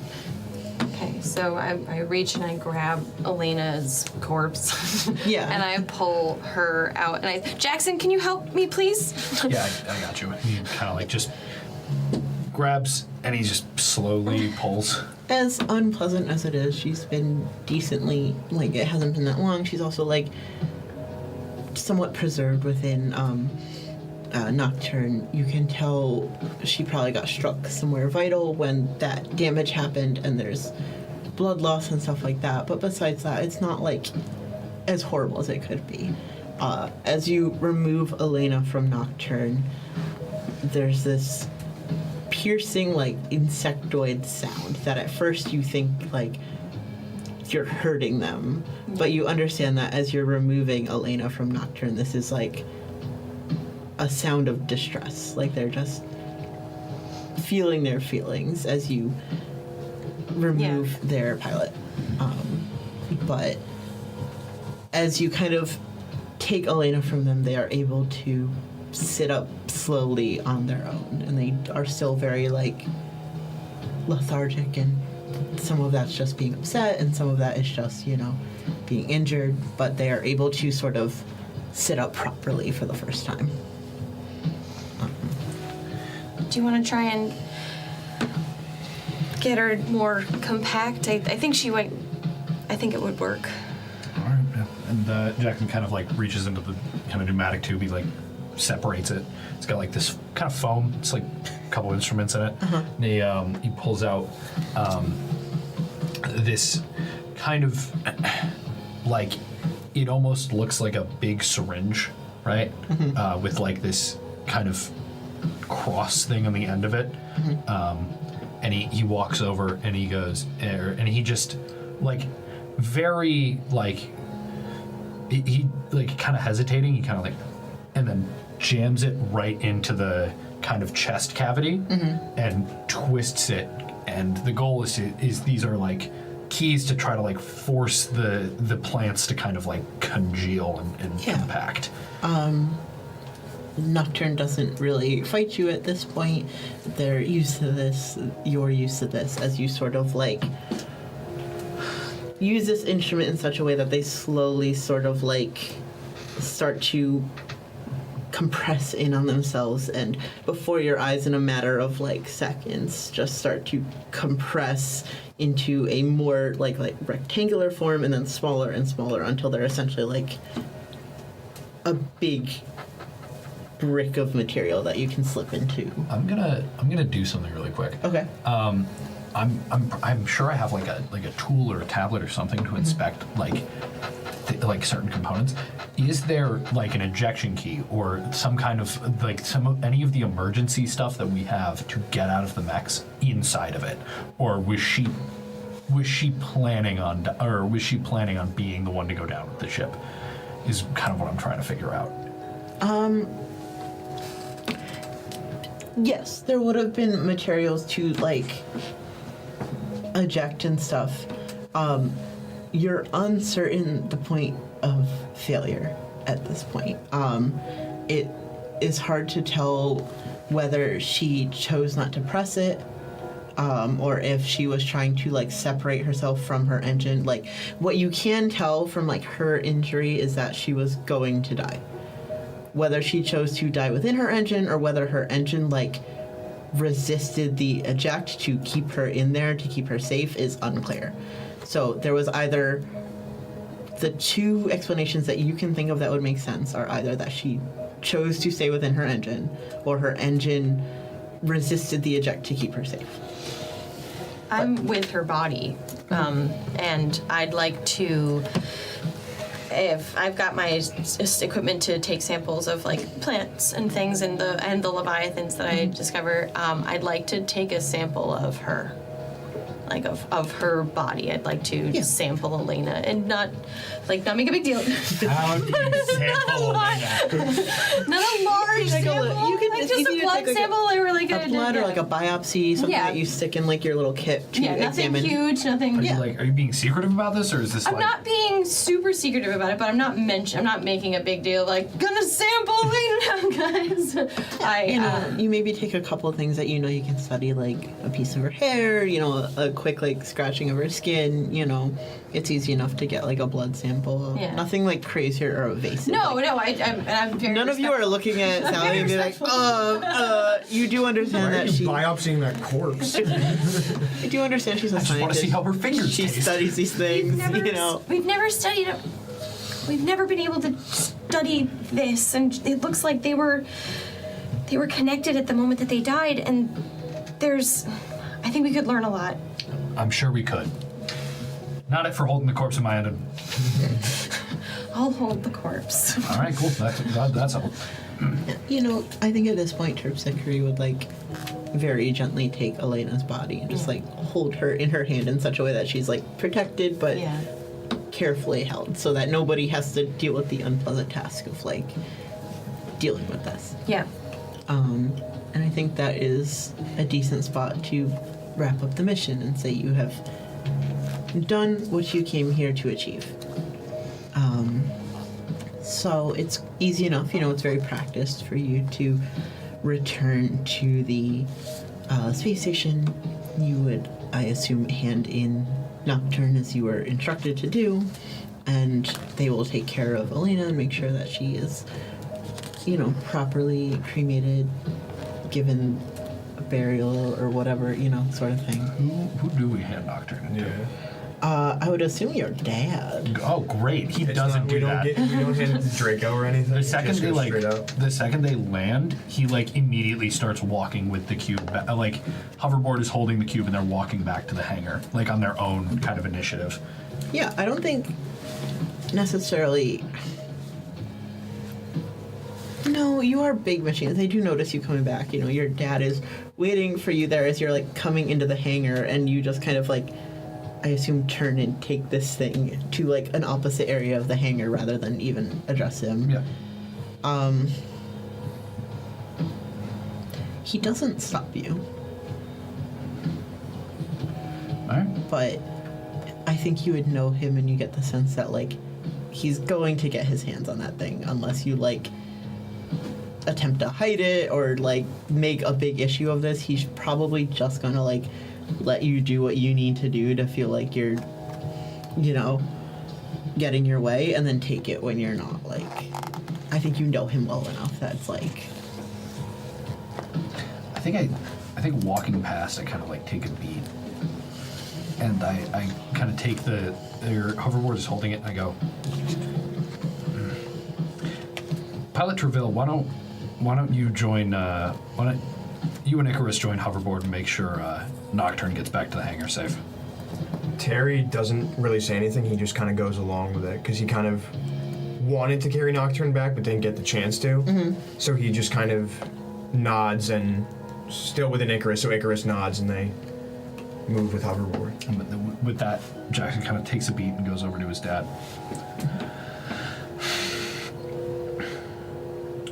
So, why did we do that? If we have the opportunity to retrieve an engine, we do. We are not always so fortunate that we are capable of doing so. So you couldn't have sent anybody to go get the sail roses? That was just out of the question, or? There was no such opportunity. There was no such opportunity. So, why did we... What changed? What's the difference? That was what we dealt with down there. Those Leviathans were a joke. That's why it was safe and appropriate for us to go retrieve the equipment. Okay, so I got it. So, it's only when some guy who has never touched one of these machines in his life determines what's safe for us, we can go down and get one of our own. Yeah, no, I get it.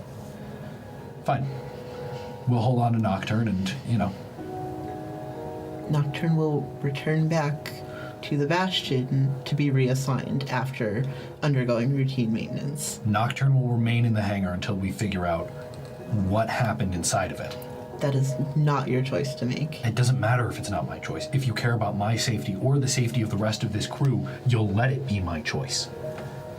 I am telling you,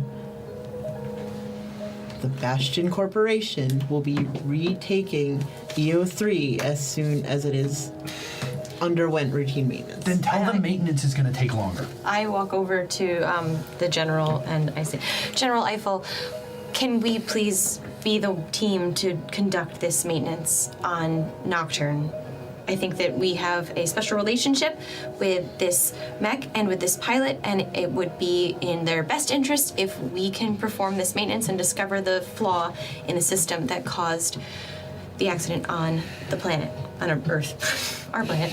That one. It's down there. It is the planet. It's the planet. It's that. Would you like to make some sort of roll? Sure. So I've got forgive and empathize, and I feel like it could be a kind of asking for, hoping that he'll forgive the being yelled at as a commanding officer. You are offering a chance at reconciliation, Yeah. which is forgive. You're kind of just like not upping this argument and just trying to be like, let me get where you're going. Yeah. Yeah. Jackson is not going to help you. I understand. And I will roll. And I get one. I can't. I'm good. Throwing these dice in a river. That's lettering. I shouldn't be. He, like, without even flinching, he just says, that is not my decision to make. And then he will leave the hangar. I think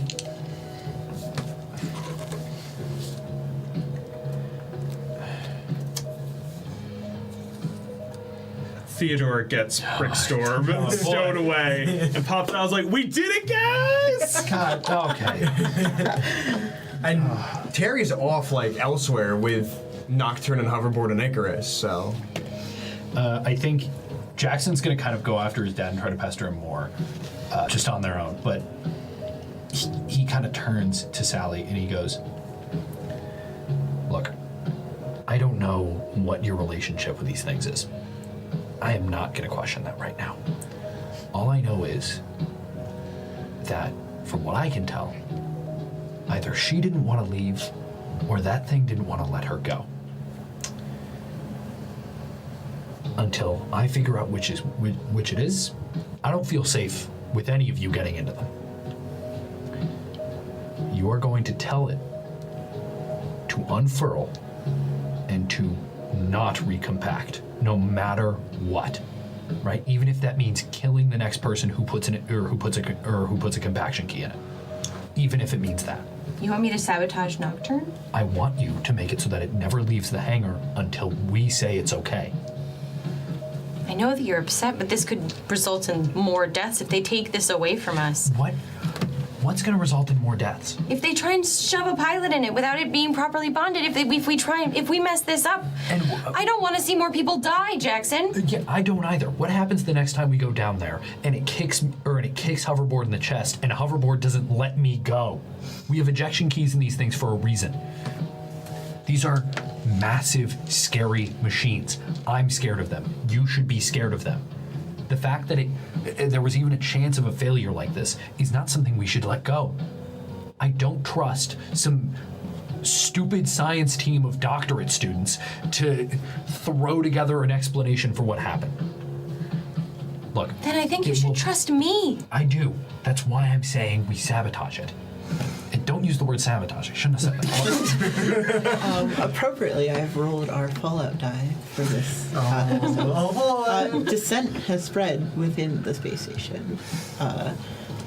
As I'm sure you are not the only people within the crisis response engine unit to be distressed that it is expected that you don't look at or interact with Nocturne. As I'm sure her team is equally curious off in their reaches of the space station. There is a shared sense of just sort of not all being together on this that is unshakable following Elena's death. Sally, I don't trust these people. I trust you. If Nocturne doesn't move from that hangar, the four of us plus anyone else on the B team are the only people who have access to that, or who have access to that robot, beyond like my dad and the captain, who never go down there to begin with. We'll be left alone to do our own investigation without the prying eyes of Bastion to hide whatever they want from us. I tried, Jackson. I tried to talk to him. I don't know what else we can do to get more time. But it's going to take time, and we don't even have a fully functioning space station right now. I will give you time. Can you give me results? I'm in the hangar, right? Yeah. I asked Terpsichore if this is something we can do. I would like to know what happened to Nocturne as well. If you can convince the powers that be to leave her here, I can do my best to tell you what I know. We need to get her to stay. If you can, whatever strings you need to pull, even if you don't want to pull on them, if we get time, I can do it. I can buy you 72 hours at least, a week at most. Just paperwork, dragging my feet, and more importantly, being a thorn in my dad's side. And I'll analyze what I've got, and I'll see if it helps. Okay. I'm